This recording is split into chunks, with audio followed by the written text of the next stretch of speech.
నిన్న దినమున ఆయన మనతో మాట్లాడిన విధానాన్ని బట్టి ఆయన స్తోత్రం కలుగుగాక. ఎందుకనంటే ఎవరు నిజముగా సర్వశక్తిమంతుని ముద్ర కలిగి ఉన్నారు, ఎవరు మృగం యొక్క ముద్ర కలిగి ఉన్నారు, మనకి నిన్న ఆయన తేటపరిచాడు. ఎందుకంటే సర్వశక్తిమంతుని యొక్క ముద్ర కలిగినటువంటి వారు ఆయన రాజ్యానికి కొనుక్కోబడతారు.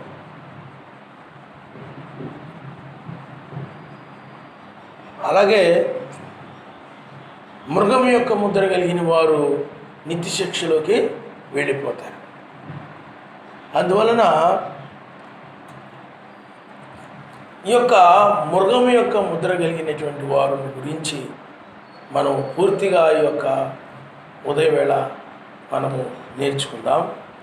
మనము యోహాను సువార్త 6వ అధ్యాయము 66వ వచనాన్ని మనం చదువుకుందాం. యోహాను సువార్త 6వ అధ్యాయము 66వ వచనం.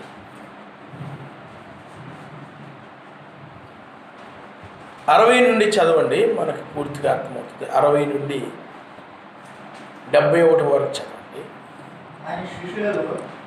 ఆయన శిష్యులలో అనేకులు ఈ మాట విని ఇది కఠినమైన మాట, ఇది ఎవడు వినగలడని చెప్పుకుని యోషువ తన శిష్యులు దీన్ని గూర్చి చదువుచున్నారని తనకు తానే ఎరిగి వారితో ఇట్లనెను, దీని వలన మీరు అభ్యంతరపడుచున్నారా? అలాగైతే మనిషి కుమారుడు మునుపున్న చోటుకు ఎక్కుట మీరు చూచిన ఎడల ఏమందురు? ఆత్మయే జీవింపు చేయుచున్నది, శరీరము కేవలము నిష్ప్రయోజనము.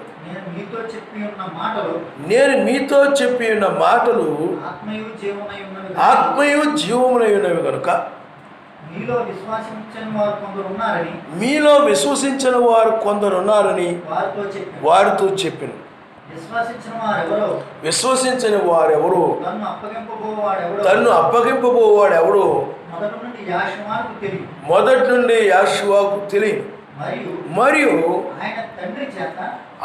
ఆయన తండ్రి చేత వానికి కృప అనుగ్రహింపబడకుంటే ఎవడును నా యొద్దకు రాలేడని ఈ హేతువును బట్టి మీతో చెప్పి నేను. అప్పటి నుండి చూడండి 66వ వచనంలో ఏముందంటే, అప్పటి నుండి ఆయన శిష్యులలో అనేకులు వెనుక తీసి మరి ఎన్నడను ఆయన వెంబడింపలేదు. కాబట్టి యోషువ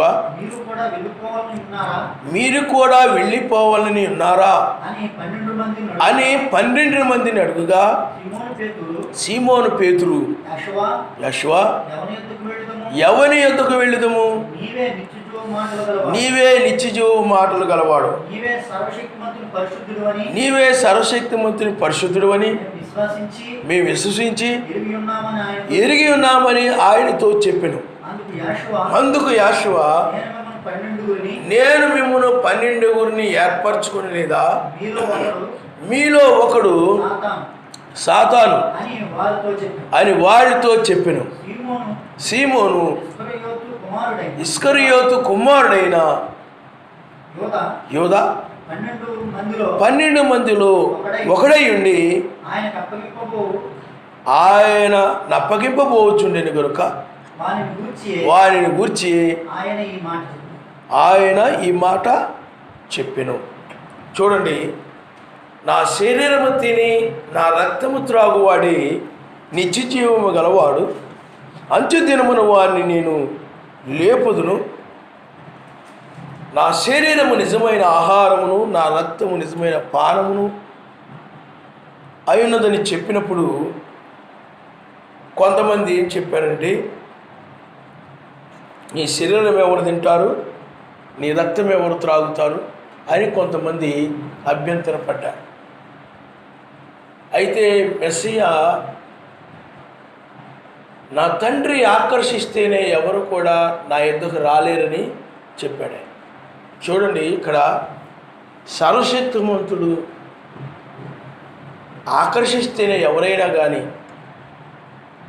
ఆ పరలోక సంబంధమైనటువంటి ఆ బయలుపరచబడిన విషయాలను గ్రహించగలుగుతారు తప్ప సర్వశక్తిమంతుడు కనుక వాళ్ళని ఆకర్షించకపోతే ఏ కాలంలోనైనా కానీ బయలుపరచబడిన వాక్యాన్ని వాళ్ళు గ్రహించలేరు. దీన్ని బట్టి మనము ఈ ఉదయవేళ మనం నేర్చుకునే వర్తమానం ఏంటంటే, వ్యర్థమైనటువంటి ఆరాధనలు లేకపోతే వ్యర్థమైన ఆరాధన, ఈ వ్యర్థమైన ఆరాధనలు ప్రపంచంలో కొనసాగుతూ ఉన్నాయి. నిజమైన ఆరాధన, సత్యమైనటువంటి ఆరాధన, పరిపూర్ణమైనటువంటి ఆరాధన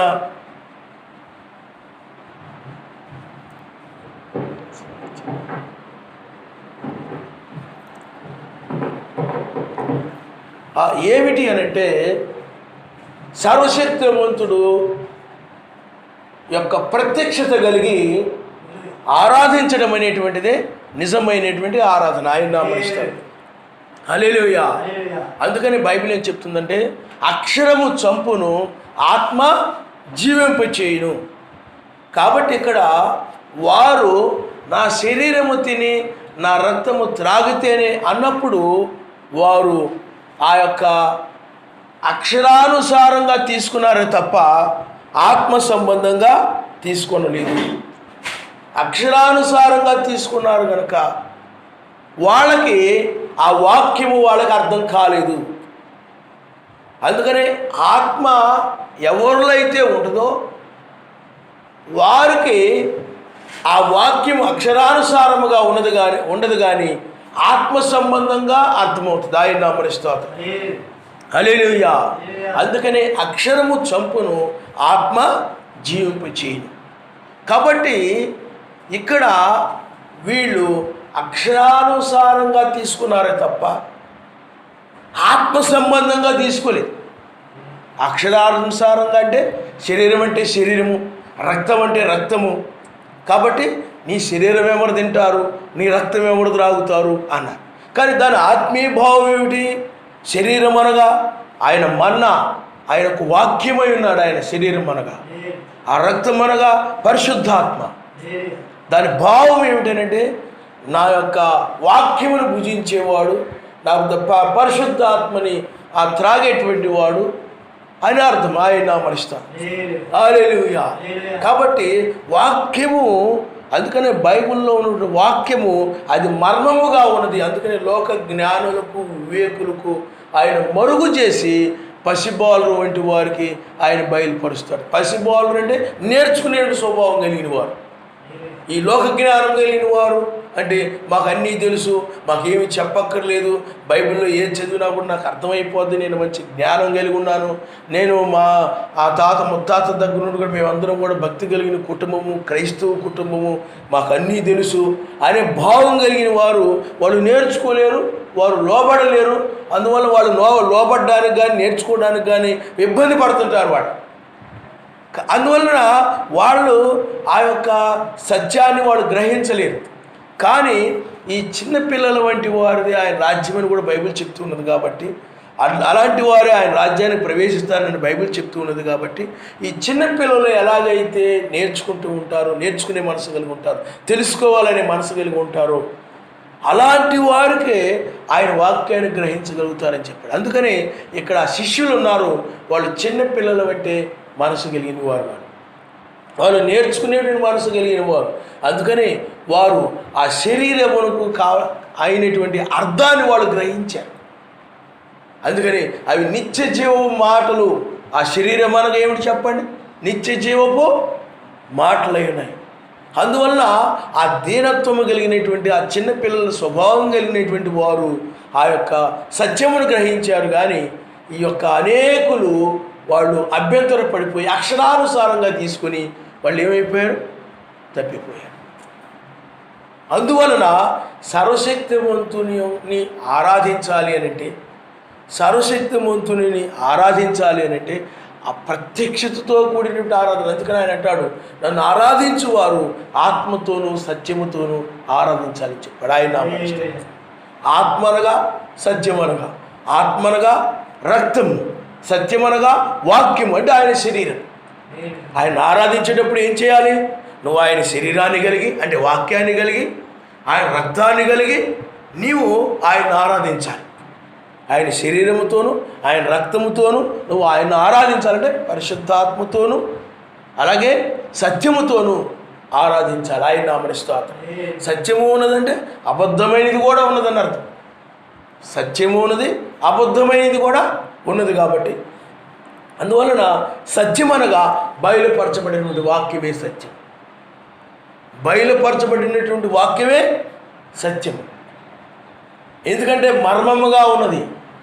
అందుకనే వాళ్ళకి మర్మముగా ఉన్నది కాబట్టి అక్షరానుసారంగా తీసుకొని ఇప్పుడు తండ్రి, కుమార, పరిశుద్ధాత్మ ముగ్గురు దేవుళ్ళు ఉన్నారు. తండ్రి, కుమార, పరిశుద్ధాత్మ. ఆ తండ్రి, కుమార, పరిశుద్ధాత్మ ముగ్గురు దేవుళ్ళు ఉన్నారు. కానీ అది మర్మముగా ఉన్నది. పరిశుద్ధాత్మ ద్వారా అయితే ఆయన ఒక్కడేనే అర్థమవుతుంది. పరిశుద్ధాత్మ కనుక లేదనుకోండి, ఆ వ్యక్తికి తండ్రి, కుమార, పరిశుద్ధాత్మ ముగ్గురు కింద కనపడదు. వాళ్ళు కూడా రుసుములు చూపిస్తారు దానికి. ఇదిగో ఇక్కడ తండ్రి అని ఉంది కదా, ఇక్కడ కుమారుడు అని ఉంది కదా, ఇక్కడ పరిశుద్ధాత్మ అని ఉంది కదా. కానీ దాని ఆత్మీయ భావం దగ్గరికి వచ్చేటప్పటికి, లేఖనాల దగ్గరికి వచ్చేటప్పటికి ఆయన ఒక్కడు అంటే ఒక్కడే మూడు కార్యాలు నెరవేర్చాడని తెలుస్తుంది. ఆయన నామరిస్తారు. హల్లెలూయా. ముగ్గురు లేరు కానీ ఒక్కడే మూడు కార్యాలు నెరవేర్చాడని బైబిల్ చెప్తుంది. కాబట్టి ఈ యొక్క మృగము యొక్క ముద్ర కలిగినటువంటి వారు అక్షరానుసారంగా తీసుకుంటారు తప్ప వారు ఆత్మ సంబంధముగా వాళ్ళు తీసుకోలేరు దాన్ని. రెండవది, ఆ యొక్క వాక్య బయలుపాటుని వారిని ఆకర్షించలేదు. వారిని ఆ బయలుపాటుకు వాళ్ళు ఏమవ్వలేరు చెప్పండి? ఆకర్షించబడలేదు. నా తండ్రి అందుకనే మూడు రకాలుగా ఆయన ఆకర్షించాడు జనుల్ని. ఒకటి స్వస్థతల ద్వారా ఆకర్షించాడు. ఆ స్వస్థతను బట్టి అనేక మంది వచ్చారు. హృదయ రహస్యాలు చెప్పడం ద్వారా కొంతమంది వచ్చారు. అలాగే వాక్యము ఆ మర్మముగా ఉన్నటువంటి గూఢార్థంగా ఉన్నటువంటి వాక్యము బయలుపరచబడడం ద్వారా కొంతమంది ఆయన దగ్గరికి వచ్చారు. చివరికి వాక్యము బయలుపరచబడడం ద్వారా వచ్చిన వారే నిలబడతారు తప్ప ఈ అద్భుతములు, మహత్కార్యములు లేకపోతే ఈ స్వస్థతల చేత ఆకర్షించబడినటువంటి వారు, హృదయరహస్యాలు బట్టి ఆకర్షించబడిన వారు ఈ యొక్క వాక్య బయలుపాటు దగ్గరకు వచ్చేటప్పుడు గ్రహించలేక పడిపోయిన వారు అనేకుల్లో మొట్టమొదటి అద్భుతాలు, స్వస్థతలు చూసి వచ్చిన వాళ్ళే వీళ్ళు. కానీ వాక్యం దగ్గరకు వచ్చేసరికి వాళ్ళు ఆకర్షించబడలేకపోయారు. వాక్యం బయలుపరచబడే సమయం వచ్చినప్పుడు వాళ్ళు అభ్యంతర పడిపోయారు, అంటే ఆకర్షించబడలేదు. అందువలన ఈ యొక్క మృగం యొక్క ముద్ర కలిగిన వారు అక్షరానుసారంగా తీసుకుంటారు తప్ప ఆత్మ సంబంధంగా తీసుకోరు. అందుకనే యోహాను సువార్త 6వ అధ్యాయము 66వ వచనంలో అప్పటి నుండి ఆయన శిష్యులు అనేకులు వెనుక తీసి ఎన్నడూ ఆయన్ని వెంబడించలేదు. వారు ఎన్నడూ కూడా ఆయన్ని వెంబడించలేదు. ఎందుకనంటే వారికి కనుక ముద్ర వేయబడినప్పుడు మళ్ళీ తిరిగి ఎప్పుడు కూడా ఆయన దగ్గరికి రారు. వాళ్ళకి కనుక ముద్ర వేయబడింది అనుకోండి, 666 అనే ముద్ర. ఇది ముద్ర ఏమిటంటే ఇది ఆత్మ సంబంధమైన ముద్ర. ఎప్పుడైతే వాళ్ళు వెనక తీశారో అప్పుడు వాళ్ళకి ఇంకా ఆ ముద్ర వేయబడినట్టే. మృగం యొక్క ముద్ర, మెస్సయ్య అంటే సర్వశక్తి మంత్రికి విరోధంగా నడిచే ఆ ముద్ర ఇంకా వాళ్ళకి వేయబడినట్టే. ఇప్పుడు ఇస్కరియోతు యోధా ఉన్నాడు. ఆ ఇస్కరియోతు యోధా మీదకి ఏమైపోయింది చెప్పండి? ఆ ముద్ర వేయబడింది. అలాగే లోకంలో కూడా అనేక మంది మీదకి ఆయన ముద్ర వేసినప్పుడు అనగా ఆ మృగం యొక్క ముద్ర వేయబడినప్పుడు, అపవాది యొక్క ముద్ర వేయబడినప్పుడు ఇంకెప్పుడు కూడా సర్వశక్తిమంతుని యొద్దకి రాలేదు. అందువల్ల ఆ మృగం యొక్క ముద్ర చాలా భయంకరమైంది. సర్వశక్తిమంతుని ముద్ర పడినప్పుడు ఏముంటుంది చెప్పండి? నిత్య జీవము కలిగిన మాటలు నీ యొద్ద ఉండగా మేము ఎక్కడికి పోవద్దు అంటున్నారు. మృగం యొక్క ముద్ర కలిగిన వారు ఆయన దగ్గరికి ఆయన విడిచిపెట్టి మరలా తిరిగి రాలేదు. ఇక్కడ చూడండి, సర్వశక్తిమంతుని ముద్ర కలిగిన వారేమో ఆయనతోనే ఉన్నారు, మృగం యొక్క ముద్ర కలిగిన వారేమో ఆయన విడిచిపెట్టి ఎప్పటికీ మరలా తిరిగి రాలేదు. ఇక్కడ ఆయన యొక్క శిష్యుల్లో కూడా ఎప్పటికీ కూడా ఎన్నటికీ కూడా ఆయన విడిచిపెట్టి వాళ్ళు వెళ్ళిపోయారు. ఆయనతోనే చనిపోవడానికైనా సిద్ధపడ్డారు తప్ప, హతసాక్షులు అవ్వడానికైనా సిద్ధపడ్డారు తప్ప వాళ్ళు ఆ సత్యాన్ని వాళ్ళు విడిచిపెట్టలేదు. మిగతా వారైనట్లయితే ఆ సత్యాన్ని వాళ్ళు విడిచిపెట్టేశారు. అందుకని మృగము యొక్క ముద్ర కలిగినటువంటి వారు ఆ ముద్ర కనుక వేయబడితే మరి ఎన్నడూ కూడా తిరిగి ఆయన దగ్గరికి రాలేరు. సర్వశక్తిమంతునిగా ముద్ర కనుక వేయబడినట్లయితే మరి ఎన్నడూ కూడా సర్వశక్తిమంతుని విడిచిపెట్టి సాతానుడి దగ్గరికి వాళ్ళు వెళ్ళలేరు. కాబట్టి ఈ మృగము యొక్క ముద్ర కింద ఉన్నటువంటి వారి యొక్క ఆరాధన అది వ్యర్థమైనటువంటి ఆరాధన. నిజముగా సర్వశక్తిమంతుని ముద్ర కింద ఎవరైతే ఉన్నారో ఆ ముద్ర కింద ఉన్నటువంటి యొక్క వారి యొక్క ఆరాధన నిజమైనటువంటి సత్యమైనటువంటి ఆరాధన. అంటే అది ఆత్మతోనూ సత్యంతో ప్రత్యక్షత కలిగి పరిశుద్ధాత్మ ద్వారా ఆయన్ని ఆరాధిస్తూ ఉన్నారు. పరిశుద్ధాత్మ కలిగి ఆరాధిస్తూ ఉన్నారు, పరిశుద్ధాత్మను బట్టి ఆరాధిస్తూ ఉన్నారు. కానీ మృగము యొక్క ముద్ర కలిగినటువంటి వారు అక్షరానుసారముగా ఆరాధిస్తూ ఉన్నారు. అంటే వాక్యాన్ని అక్షరానుసారంగా తీసుకుని, ఆత్మ సంబంధంగా కాకుండా అక్షరానుసారంగా తీసుకుని ఆరాధిస్తున్నారు. అంటే ఒక విధంగా చెప్పాలంటే దాన్ని కల్పితంగా వాక్యాన్ని కల్పించుకొని ఆరాధిస్తూ ఉన్నారు. సత్యము అంటే ఏంటి? బయలుపరచబడినటువంటి.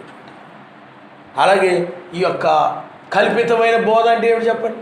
బైబిల్లో ఉన్నటువంటిది ఒక దాన్ని తీసివేసి కానీ ఒకదాన్ని కానీ కల్పించి కానీ ఆ విధంగా చేసేటువంటి ఆరాధనని అది అబద్ధమైనటువంటి ఆరాధన అంటారు. అందుకని మనము మత్తయి సువార్త 15వ అధ్యాయము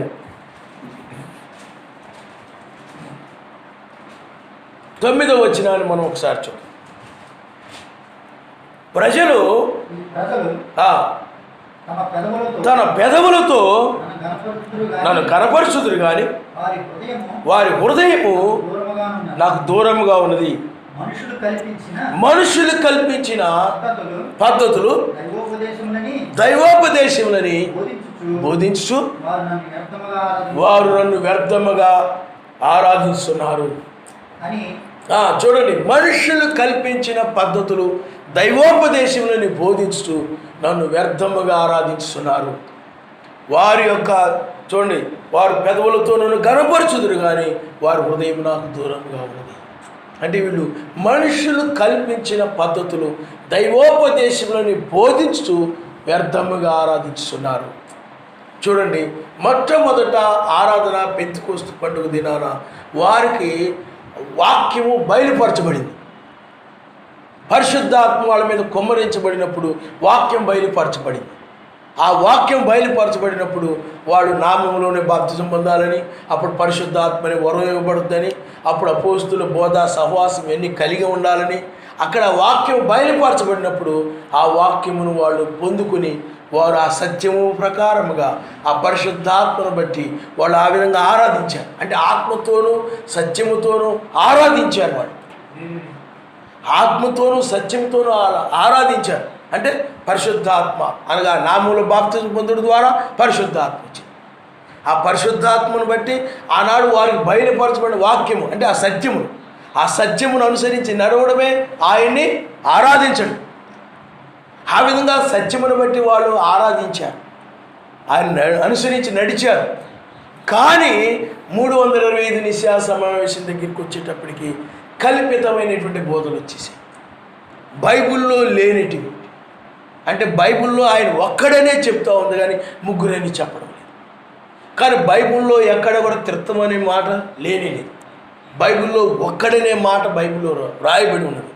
కానీ వీళ్ళు ఏం చేశారనంటే ఆ యొక్క వాక్యమును అక్షరానుసారంగా తీసుకొని సర్వశక్తిమంతుడు ఒక్కడు కాదు ముగ్గురు అని కల్పించారు. ఆ ముగ్గులను కల్పించి ఆ మనుషులు కల్పించినటువంటి దానిని దైవోపదేశముగా, అంటే సర్వశక్తిమంతుడు ఉపదేశించాడు అన్నట్టుగా, సర్వశక్తిమంతుడు వాళ్ళకు తెలియజేశాడు అన్నట్టుగా వాళ్ళు ఆరాధించడం ఆరంభించారు. మనుషులు కల్పించిన పద్ధతులు దైవోపదేశంలోని బోధించు వ్యర్థమైన ఆరాధన చేస్తూ ఉన్నారు. వ్యర్థమైన ఆరాధన అక్కడ ఆరంభమైంది. అదే మృగం యొక్క ముద్ర అయినది, అపవాది యొక్క ముద్ర అయినది. అందుకని వారు పెదవులతో నన్ను గనపరచుదురు కానీ వారి హృదయం నాకు దూరముగా ఉన్నది. ఎందుకంటే ఆత్మతోనూ సత్యముతోనూ ఆరాధించడమే హృదయముతో ఆరాధించడం.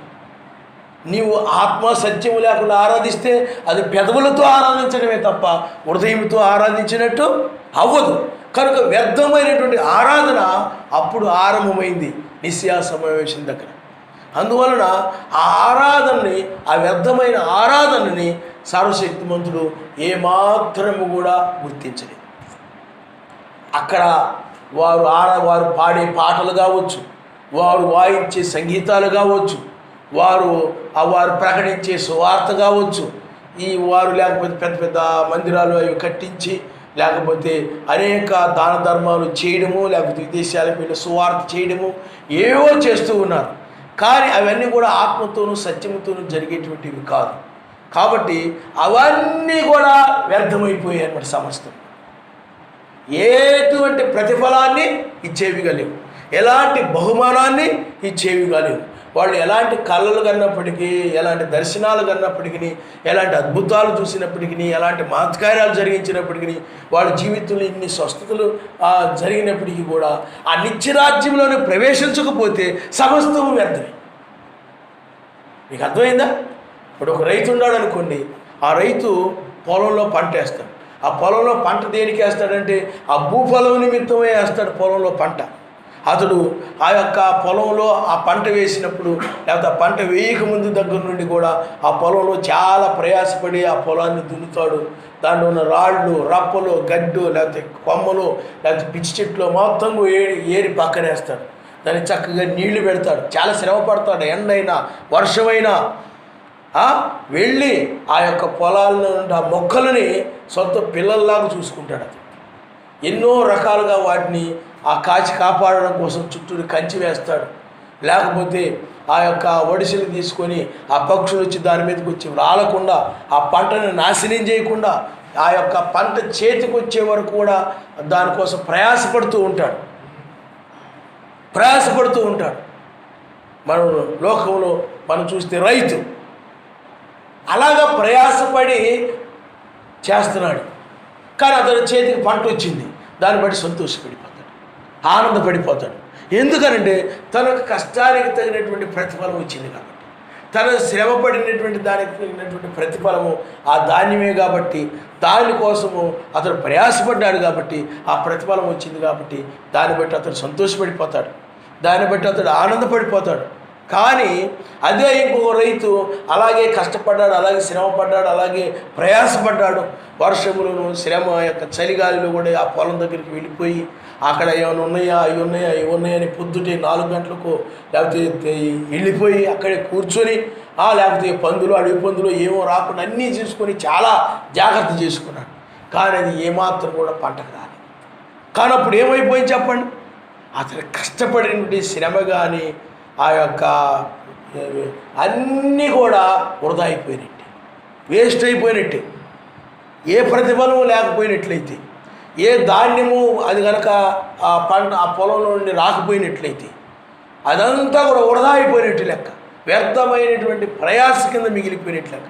ఈనాడు కూడా ఆ యొక్క 300 నిస్యా సమావేశం దగ్గరకు వచ్చేటప్పటికి వారు ఎంతో, లేకపోతే ఇప్పుడున్న ప్రస్తుత సంఘాలు కూడా, బాప్టిస్ట్ సంఘం కానీ, పెంతెకోస్తు సంఘం కానీ, లోదన్న సంఘం కానీ, ఇవన్నీ కూడా వాక్య వ్యతిరేకంగా కల్పించుకున్నాయి. త్రిత్వం అనేటువంటిది, లేకపోతే క్రిస్టమస్ అనేటువంటివి, లేకపోతే మట్టలాదివారం అని, లేకపోతే ఏదో ఈ శుక్రవారం అని, అవని ఇవని, ఈ రకరకాల సిద్ధాంతాలను కూడా కల్పించుకున్నారు. కానీ బైబిల్లో అవి చేయమని చెప్పలేదు. బైబిల్లో ఉన్నాయి కదా, ఏ మెస్సీ పుట్టింది సత్యమే కదా, పుట్టినట్టు ఉన్నప్పుడు మనం జరిపితే తప్పేముంది, పొరపాటు ఏముంది?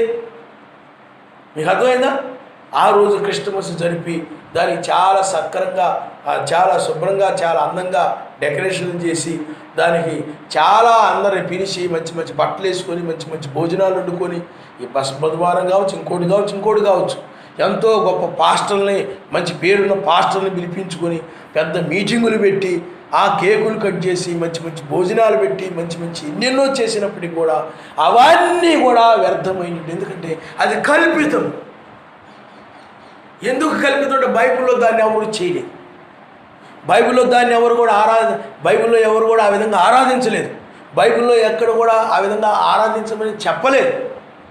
మరి ఈ యొక్క కేకులు కట్ చేసి ఇవన్నీ చేశారా? చేయలేదు.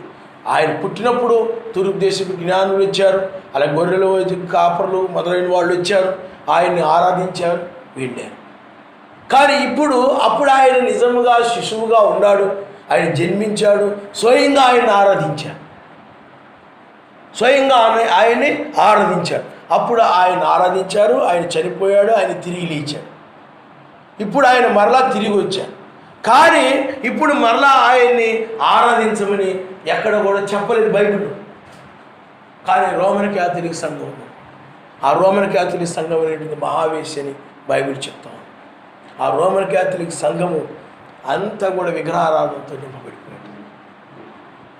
యేసేపు బొమ్మ, మరియమ్మ బొమ్మ, లేకపోతే ఆ బొమ్మలు, ఈ బొమ్మలు, సిలువు బొమ్మలు, అనేక రకాల బొమ్మలు పెట్టుకొని వాటిని ఆరాధిస్తూ ఉంటారు.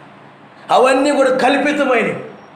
ఎందుకంటే సర్వశక్తిమంతుడు క్షయమయ్యే వాటిలో నివాసం చేయడు. క్షయమైతే నశించేటువంటి ఆ యొక్క మట్టి బొమ్మల్లోనో రాతి బొమ్మల్లోనో ఆయన నివాసం చేయడు. ఆయన మనలో నివాసం చేస్తాడు, మనలో ఉండి ఆయన జీవిస్తాడు. మనలో ఉండి ఆయన ఏ విధంగా జీవిస్తాడంటే మనము ఆయన యొక్క వాక్య ప్రకారం నడుస్తూ ఉండడమే. ఆయన యొక్క వాక్య ప్రకారం నడుస్తూ ఉన్నట్లయితే మనలో ఆయన జీవిస్తూ ఉన్నట్లు లెక్క. అందుకని మనం ఆయన క్రియలు కలిగి ఉన్నట్లయితే మనలో ఆయన జీవిస్తూ ఉన్నట్లు లెక్క. కాబట్టి మతశాఖ సంఘాల వాళ్ళు అది కల్పితమైనది, ఎక్కడ కూడా బైబిల్లో ఆ విధంగా చేయమని చెప్పలేదు. కాబట్టి వీళ్ళందరూ కూడా ఎక్కడ ఉన్నారంటే మృగము యొక్క ముద్ర కింద ఉన్నారు. కాబట్టి వీళ్ళ ఆరాధనలు ఏవి కూడా గుర్తించబడవు. ఈ సమస్త ప్రయాసపడి ఆ వాటికన్ సిటీలో అనేక జనాన్ని కూర్చి చక్కగా పాటలు పాడి లేకపోతే ఏవో చేసినా కానీ అవేవి సమస్తము కూడా వ్యర్థమే. మనుషులు కల్పించిన పద్ధతిలో దైవోపదేశంలోని బోధించు నన్ను వ్యర్థముగా ఆరాధించున్నారని బైబిల్ చెప్తాం. ఎందుకంటే మధ్యవర్తిగా ఇప్పుడు ఆయన ఎవరైనా కలవాలి, సర్వశక్తిమంతుని మెస్సైని కలవాలంటే మధ్యవర్తి ఎవరు అవసరం లేదు. నీవే స్వయంగా ఆయన సన్నిధిని మోకరిల్లి నువ్వు ప్రార్థించవచ్చు, కన్నీరు గార్చొచ్చు, మొరపెట్టవచ్చు. కానీ వాళ్ళు ఏం చెప్తారంటే మరియమ్మ మధ్యవర్తిగా ఉందంట. మరియమ్మకి వెళ్ళి మనం మొరపెట్టుకుంటే మరియమ్మ వెళ్ళి యేసు ప్రభువుకి చెప్తుంది, యేసు ప్రభు అప్పుడు మరియమ్మతో చెప్తాడు, లేదా మనతో చెప్తాడు. ఈ విధంగా ఆ మధ్యవర్తిగా ఆ యొక్క మరియమ్మను యేసేపును వీళ్ళను పెట్టారు రోమన్ క్యాథలిక్ సంఘాలు. కానీ నీకు మధ్యవర్తి ఎవరు చెప్పండి? మెస్సయ్యే సర్వశక్తిమంతుడికి నీకు మధ్యవర్తి. అందువల్ల నువ్వు మెస్సయ్యకి ప్రార్థన చేయాలని బైబిల్ చెప్తావు, సర్వశక్తిమంతుడికి ప్రార్థన చేయాలని. ఎందుకంటే ఆయనే మెస్సయ్య, సర్వశక్తిమంతుడే మెస్సయ్య. కాబట్టి నీవు స్వయముగా వెళ్ళి ఆయన ఆరాధించవచ్చు. అయితే ఒక విషయాన్ని మనం గ్రహించాలి, ఆయన మధ్యవర్తిగా ఎప్పటి వరకు ఉన్నాడు? 1995 వరకు మాత్రమే, 93 వరకు మాత్రమే ఆయన ఉన్నాడు. 93 వరకే ఆయన మధ్యవర్తిగా అంటే ఏమిటి? రక్తం అక్కడ ఉందన్నమాట, విమోచన రక్తం అక్కడ ఉంది. 1993 వరకు నీకు మధ్యవర్తిగా అంటే దాని అర్థం ఏమిటి చెప్పండి? నీ పాపముల కోసం వెల చెల్లించబడి ఆ యొక్క రక్తము అక్కడ ఉందన్నమాట. ఆ రక్తం అక్కడ ఉంది. దాని ద్వారా నువ్వు పాపములు క్షమించబడి ఆయన దగ్గరికి వెళ్తావు అన్నమాట. ఆ పాపములు క్షమించబడడం ద్వారా ఆయన దగ్గరికి వెళ్తావు. ఇప్పుడైతే ఏం జరుగుతుందనంటే ఆ యొక్క ఇంకా మధ్యవర్తిగా ఆయన లేడు, లోకమును సువార్త ద్వారా ముయ్యబడింది.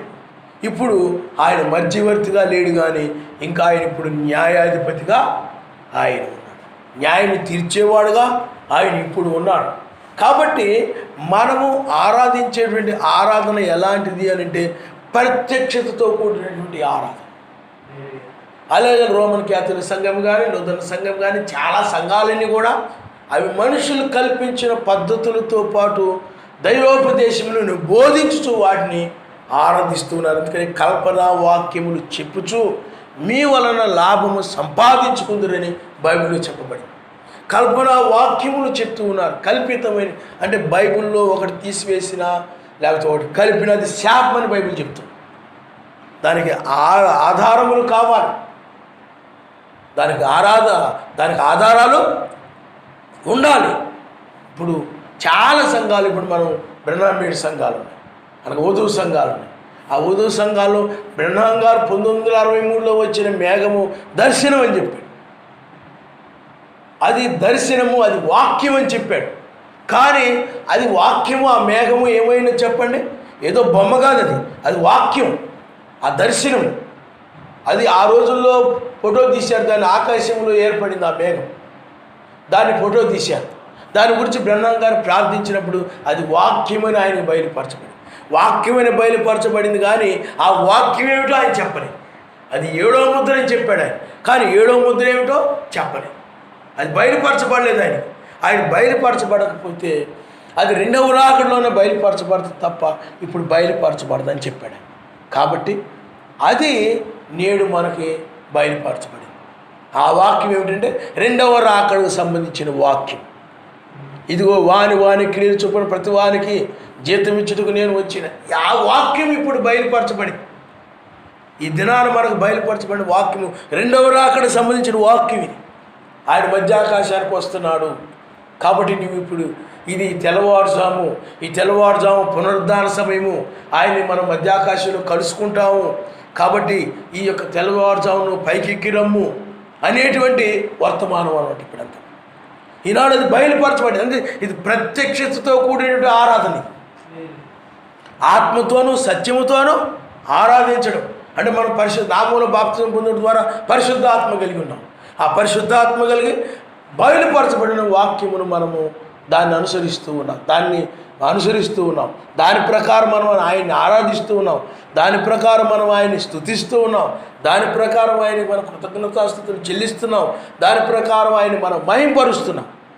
అందువల్ల ప్రత్యక్షతతో కూడినటువంటి ఆరాధన ఆయన ఇష్టపడతాడు. ఈ ఆరాధన ఆయన గౌరవిస్తాడు. ఈ ఆరాధన ఆయన ఎలోహిం ముద్ర వేస్తాడు, ఆయన నామనిస్తాడు. హల్లెలూయా. కానీ వారు ఏం చేశారు, 1963లో వచ్చిన ఆ దర్శనాన్ని 2వ రాకడని కల్పించేశారు. ఈ 2వ రాకడ 1963లోనే జరిగిపోయింది. ఇంకా బ్రహ్మాం గారి తర్వాత ఇంకేమీ లేవు, అంతా అయిపోయింది, అప్పుడే అయిపోయింది. ఇంకెవరు వర్తమానం మనకు అక్కర్లేదు, ఎవరు చెప్పినా మనం వినాల్సిన పని లేదు. ఇంకా మనము ఆ 1963లో బయలుపరచబడింది కాబట్టి బ్రహ్మాం గారు ఏం చెప్పారు దాని ప్రకారం మనకు వెళ్ళిపోతే సరిపోద్ది. కానీ బ్రహ్మాం గారేమో ఆ ముద్ర బయలుపరచబడలేదని చెప్పి ఆ ముద్రను ఆయన వదిలేశాడని చెప్పాడు. ఆ రాకడ టైంలోనే ఆయన మధ్యాకాశానికి వచ్చేటప్పుడు ఆయన భూమి మీద తన వధువుని తీసుకుని వెళ్ళే సమయంలో అది బయలుపరచబడుతుంది తప్ప ముందుగా బయలుపరచబడదు. బయలుపరచబడినట్లయితే సాతానుడు దానికి ఏ యొక్క అనుకరణలు తీసుకొచ్చేస్తాడు, కల్పిత వాళ్ళని తీసుకొస్తాడు, వక్రతలను తీసుకొచ్చేస్తాడు. అందువల్ల ముందుగా అది బయలుపరచబడేది కాదని చెప్పాడు. కానీ వీళ్ళు ఏం చేశారంటే 1963లోనే ఆయన దిగి వచ్చాడు, 7వ ముద్ర బయలుపరచబడింది. మొన్న ఒక ఆయన అంటున్నాడు 7వ ముద్ర బయలుపరచబడలేదని ఎవరన్నారండి, 1963లోనే బయలుపరచబడింది అంట. 1963లో 7వ ముద్ర బయలుపరచబడితే రాకడ బయలుపరచబడాలి, తీర్పు బయలుపరచబడాలి. ఇవన్నీ బయలుపరచబడకుండా 2వ రాకడ ఎలా బయలుపరచబడినట్టు బయలుపరచబడలేదు. కాబట్టి 1963లో 2వ రాకడ జరిగిపోయిందని అది ఒక కల్పితమైన బోధ, అది కల్పితమైన సిద్ధాంతం అన్నమాట. దానికి ఆ బ్రహ్మాం గారి యొక్క వర్తమానాలలోనే ఆధారాలు లేవు. నేను దాన్ని వివరించడానికి ప్రయత్నం చేశానని చెప్పాడు ఇంత బ్రహ్మాం. అది వివరించడానికి ప్రయత్నం చేశాను. అందువలన అప్పుడే జరిగిపోయిందని, అందుకని వధువు సంఘాల్లో అందరూ కూడా ఆ 1963లో జరిగిపోయిందని ఇంక ఎవరు ఏది చెప్పినా కూడా వినే పరిస్థితులు లేరు అనమాట. వాళ్ళకి వినే పరిస్థితుల్లో లేరు వాడు. అందుకనే వేకు నక్షత్ర వర్తమానం వాళ్ళు తృణీకరిస్తూ ఉంటారు.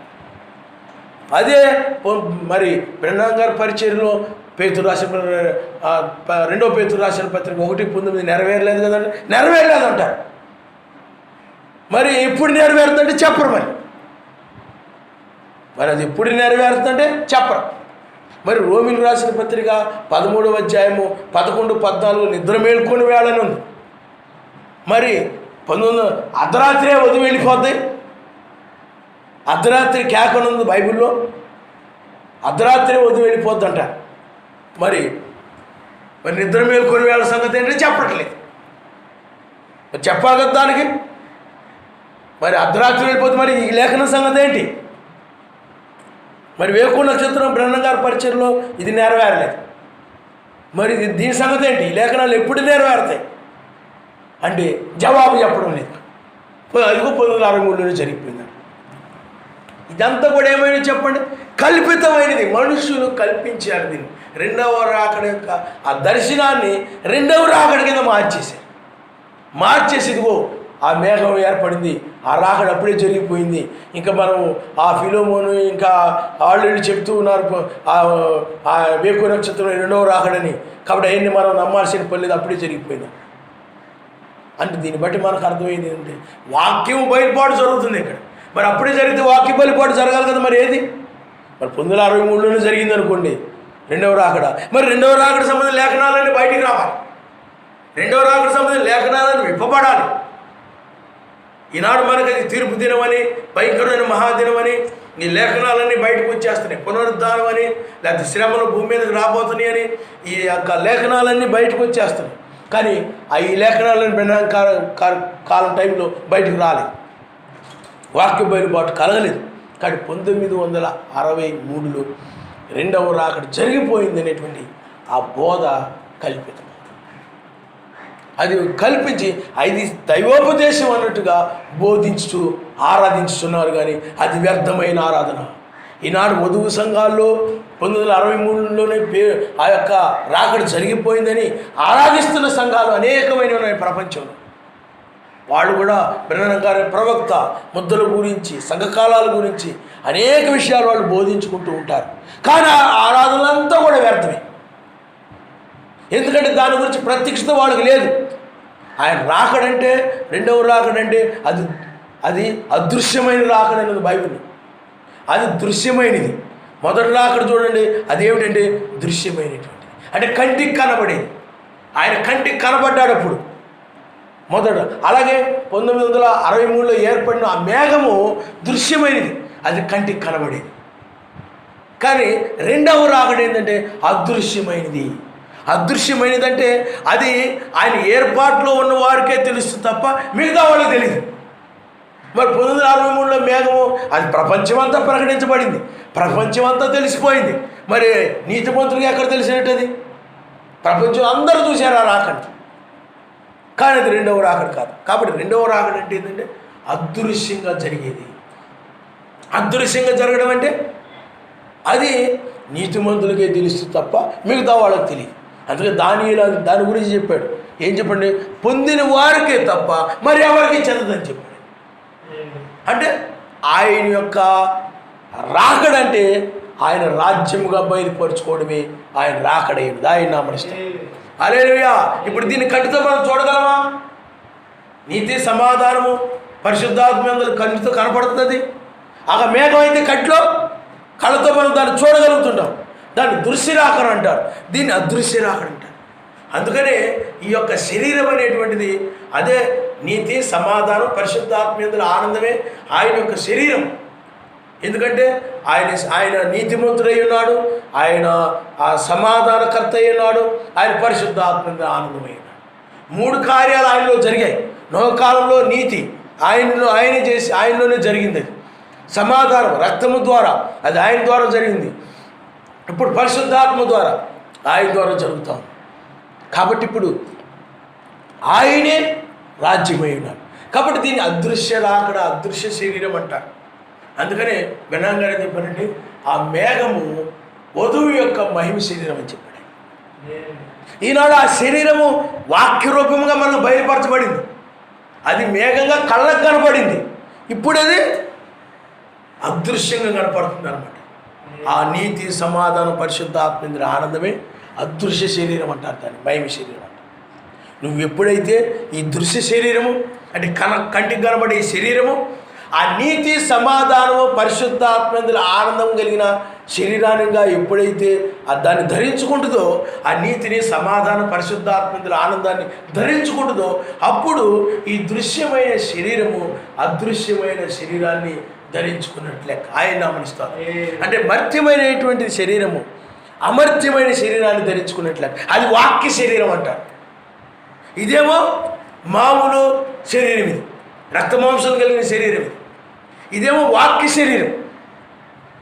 నీతి సమాధానము పరిశుద్ధ ఆత్మేంద్రాలు అవి ఈ శరీరాన్ని ధరించుకునేటప్పుడు అప్పుడు ఈ శరీరం ఏమవుతుందంటే దృశ్యమైన శరీరం కాస్త అదృశ్యమైపోతుంది అన్నమాట. ఆయన నమస్తే హల్లెలూయా. అది ధరించుకున్నప్పుడు ఈ శరీరం ఏమైపోతుంది చెప్పండి, కనబడకుండా పోద్ది అనమాట. అందుకే దృశ్యమైనదనగా ఏమిటంటే కంటికి కనబడేటువంటిది, అదృశ్యమైనదనగా కంటికి కనబడేటువంటిది. కంటికి కనబడేటువంటిది కాదు, కానీ అది నిత్యమైనది. దృశ్యమైన నిత్యమైనవి కావు. అందుకని ఆయన రాకడ ఉంది, మొదట రాకడ 33 సంవత్సరం భూమి మీద ఉన్నాడు. తర్వాత ఆయన ఆ యొక్క అది నిత్యము ఉన్నాడు, ఆయన అక్కడ లేదు. అలాగే లోకమునకు బూదిగంతములకు సువార్త, అది నిత్యము ఉండేది కదా, అది దృశ్యమైన రాకడికి సంబంధించిన వర్తమానం, అది మొదటి రాకడికి సంబంధించిన వర్తమానం అది, కానీ అది నిత్యమైనది కాదు. కానీ ఇప్పుడు మనం నిత్యమైన దాన్ని మనం కాబట్టి 1963 జరిగిపోయిందని వాళ్ళు చేసినటువంటి ఆరాధనలన్నీ కూడా, వాళ్ళు పాడే పాటలు కానీ, వాళ్ళు 1963లోనే రాకడ జరిగిపోయింది, ఆయన దిగొచ్చేసిన 1963లోనే పరిశుద్ధ దూత అని వాళ్ళు ప్రకటించే సువార్త కానీ, వాళ్ళు చేసేటటువంటి ఆ యొక్క సువార్త కోసం ఎన్నో శ్రమలు, నిందలు, అవమానాలు ఎన్నో పడవచ్చు, కానీ అవన్నీ కూడా వ్యర్థమే. వాటికి ఏ బహుమానం ఉంది వాటి వల్ల? వాళ్ళు శ్రమలు పొందుతారే తప్ప ఇంక వాళ్ళ ఇంటి పరిస్థితులను కూడా ఆయన రాజ్యాన్ని పొందుకోలేరు, ఆయన రాజ్యం మీదకు రాలేరు. కారణం ఎందుకని బైబిల్ చెప్తా ఉంది, వారి మీద వారు వేకు నక్షత్రం వర్తమానం తిరస్కరిస్తూ ఉన్న దాన్ని బట్టి వారి మీద మృగము యొక్క ముద్ర వేయబడింది. అందుకనే వారి వాక్య బయలుపాటు వారిని ఆకర్షించడం లేదు, వారి దృష్టిని ఆకర్షించడం లేదు. అందుకని వేకు నక్షత్ర వర్తమానము 1963లోనే జరిగిపోయిందని వాళ్ళు ఏం చేశారు, తిరస్కరించారు. కాబట్టి వాళ్ళ మీద ఆ ముద్ర వేయబడి, అలాగే మత్స్య సంఘాల మీద ముద్ర వేయబడింది. ఏ ముద్ర అది? మృగం యొక్క ముద్రే. వధు సంఘాల మీద కూడా మృగం యొక్క ముద్ర వేయబడింది. వేకు నక్షత్ర వర్తమానం నమ్మని దాన్ని బట్టి. ఎందుకు మత్స్య సంఘాల మీద మృగం యొక్క ముద్ర వేయబడింది? కల్పితమైన ఆరాధన పెట్టి. అంటే వారు ఏకత్వాన్ని తిరస్కరించారు, నామాన్ని తిరస్కరించారు, ఆయన ఒక్కడనే దాన్ని తిరస్కరించారు. త్రిత్వంలో బాప్తిజం పొందారు, తండ్రి కుమార పరిశుద్ధాత్మలు బాప్తిజం పొందారు. అమ్మ బాప్తిజం కరెక్ట్ కాదు కదా, ఆ విధంగా పొందకూడదు కదా, నామంలోనే బాప్తిజం పొందాలి కదా, బైబిల్లో అలా ఉంది కదండి. వినరు వాళ్ళు. కారణం ఎందుకని? వాళ్ళకి ఆ ముద్ర ఆత్మ సంబంధంగా వాళ్ళకి ఆ ముద్ర వేయబడింది. అవి వేయబడింది కాబట్టి వాళ్ళు తిరిగి ఆయన నామంలో వాళ్ళకి బాప్తిజం పొందారు. ఆయన ఒక్కడని వాడు నమ్మరు. ఆ యొక్క స్పిరిట్ కిందే, ఆ ఆత్మ కిందే వాళ్ళు ఉంటారన్నమాట. వాళ్ళని ఆ రకమైన ఆత్మగా ఆయన విడిచిపెట్టేశారు. అందువల్ల వాళ్ళు చేసినటువంటి ఆరాధన ఆత్మతోనూ సత్యంతోనూ కాదు, కానీ దురాత్మతోనూ కల్పిత బోధనతోనూ వాళ్ళు ఆరాధిస్తూ ఉన్నారు. అట్టి ఆరాధన ఎట్టి పరిస్థితుల్లోనూ కూడా గుర్తించబడదు. అట్టి ఆరాధన గుర్తించబడదు, అది వ్యర్థమే. వాళ్ళు దేనికోసమైతే ఆరాధిస్తూ ఉన్నారో దాన్ని వాళ్ళు పొందుకోరు. ప్రతి ఒక్కడు ఆయన రాజ్యాన్ని పొందుకోవాలని, మరణాన్ని చూడకుండా ఉండేటువంటి ఆ మహిమ శరీరాన్ని ధరించుకోవాలని, ఆ రాజ్యంలోనే ప్రవేశించాలని, ఆయన మధ్యాకాశానికి వచ్చినప్పుడు ఎత్తబడాలని, ఆ పునరుద్ధారం కోసమే, ఈ శరీరం రూపాంతరం కోసమే ప్రతి ఒక్కరు కూడా భూమి మీద వాళ్ళు ఎంతో ప్రయాసపడి ఆరాధిస్తూ, ధర్మకార్యాలు చేస్తూ, అవి చేస్తూ ఇవి చేస్తూ ఉన్నారు. కానీ సత్యమును తిరస్కరించినందువల్ల, వాళ్ళు కల్పితమైన బోధల ప్రకారము ఆయన ఆరాధిస్తూ ఉన్నందువల్ల వాళ్ళ యొక్క ఆరాధనలన్నీ కూడా వ్యర్థమైనవిగా అయిపోతాయి. ఎలాంటి ప్రతిఫలాన్ని వారు దేన్ని ఆశించారు, వాళ్ళు దాన్ని ఏమాత్రం కూడా పొందుకొనలేరు. వాళ్ళు ఆ పరలోకమును ఆశించవచ్చు, దాన్ని వాళ్ళు పొందుకొనలేరు. ఆ నిత్య శరీరాన్ని వాళ్ళు ఆశించవచ్చు, వాళ్ళు దాన్ని పొందుకొనలేరు. కారణం ఏమిటంటే వాళ్ళ యొక్క ఆరాధన అనేటువంటిది ఆ కల్పిత బోధలతో కూడినటువంటిది. కాబట్టి అది ఆత్మతోనూ సత్యంతోనూ కాకుండా దురాత్మతో వాళ్ళు ఆరాధిస్తూ ఉన్నారు. కాబట్టి ఆ ఆరాధన ఎట్టి పరిస్థితులు కూడా ఏం చేసి చెప్పండి, అది వ్యర్థమైన ఆరాధన, వ్యర్థము, ఏ ఉపయోగము లేదు. దానివల్ల ఎలాంటి లాభం ఉండదు, ఎలాంటి బహుమానం ఉండదు, ఎలాంటి ప్రతిఫలము ఉండదు. చివరికి ఆ నిత్య శిక్షలోనికి వెళ్ళడం తప్ప, ఆ శ్రమకాలంలో పడిపోవడం తప్ప ఎలాంటి ప్రయోజనం ఉండదు. ఈ మత్స్యాల సంఘాలు ఎంతో గొప్పగా ఆరాధన చేయొచ్చు. ఈ యొక్క వధువు సంఘాల్లో ఉన్నటువంటి వీళ్ళు కూడా కల్పితమైన బోధల్లో పడిపోయి ఎలాంటి ఆరాధనలు చేయొచ్చు, కానీ ఏమీ ఉపయోగం ఉండదు. మేము పలానా చోట చర్చికి వెళ్ళిపోతున్నామండి, మీరు వేకు నక్షత్రం వర్తమానంలో మీరున్నారు, కానీ మీ వర్తమానం వేరండి, మా చర్చిలో వర్తమానం వేరండి. మీకు అర్థమైందా? మీ చర్చిలో వర్తమానం ఏమిటమ్మా అంటే నామంలోనే బాప్తిజం ఇస్తారండి, లోకంలో సువార్తని ప్రకటిస్తుంటారండి, చాలామంది వస్తుంటారండి, చాలా బాగుంటుందండి, వాక్యం చాలా సూపర్గా ఉంటుందండి. అయితే మా చర్చిలో వేకు నక్షత్ర వర్తమానం ఉండదండి. పిల్లారా, చాలా జాగ్రత్తగా గమనించాలి. ఆ కాలమునకు ప్రత్యక్షపరచబడిన వాక్యమును మనము గుర్తించాలి, ఆకర్షించబడాలి. ఆయన నామనిస్తాం. హల్లెలూయా, హల్లెలూయా. వాక్య బయలుపాటు అనేటువంటిది, రెండవ రాకడి యొక్క బయలుపాటు అనేటువంటిది, వేకు నక్షత్రం యొక్క బయలుపాటు అనేటువంటిది వాళ్ళని ఆకర్షించినట్లయితే అలాంటి వ్యర్థమైన ఆరాధనలు విడిచిపెట్టి వాళ్ళు వచ్చేస్తారు. ఎందుకు? నిజమైన ఆరాధన ఏంటంటే వేకు నక్షత్రమును కలిగి ఉండి ఆరాధించడమే నిజమైన ఆరాధన. నీవు ఆ యొక్క యేసుక్రీస్తు నామమున బాప్తిజం ఇస్తారండి మా పాస్టర్ గారు, అక్కడ కూడా వాక్యం బాగుంటుందండి, చాలా బాగా చెప్తారండి, అది వ్యర్థమైన ఆరాధనే. కారణం ఎందుకంటే అది కాలాన్ని తగిన ఆరాధన అది కాదు, అది పులిసిపోయింది, పాడైపోయింది, పులిసిని పిండి. అందుకనే ఇప్పుడు ఏ దినమున్నది ఆ దినానే అది ఫ్రెష్గా ఉంటుంది అన్నమాట. ఇప్పుడు ధర్మశాస్త్రం ఉందనుకోండి, ఆ మెసేజ్ వచ్చినప్పుడు ఆయన ఏం చేశాడనంటే దాన్ని, ఆ ధర్మశాస్త్రాన్ని కొట్టివేసి ఆ యొక్క నూతనమైన దాన్ని తీసుకొని రావడానికి వచ్చాడు ఆయన. అప్పుడు నూతనమైనది వచ్చింది, ఆ పరలోక మన్నా వచ్చింది.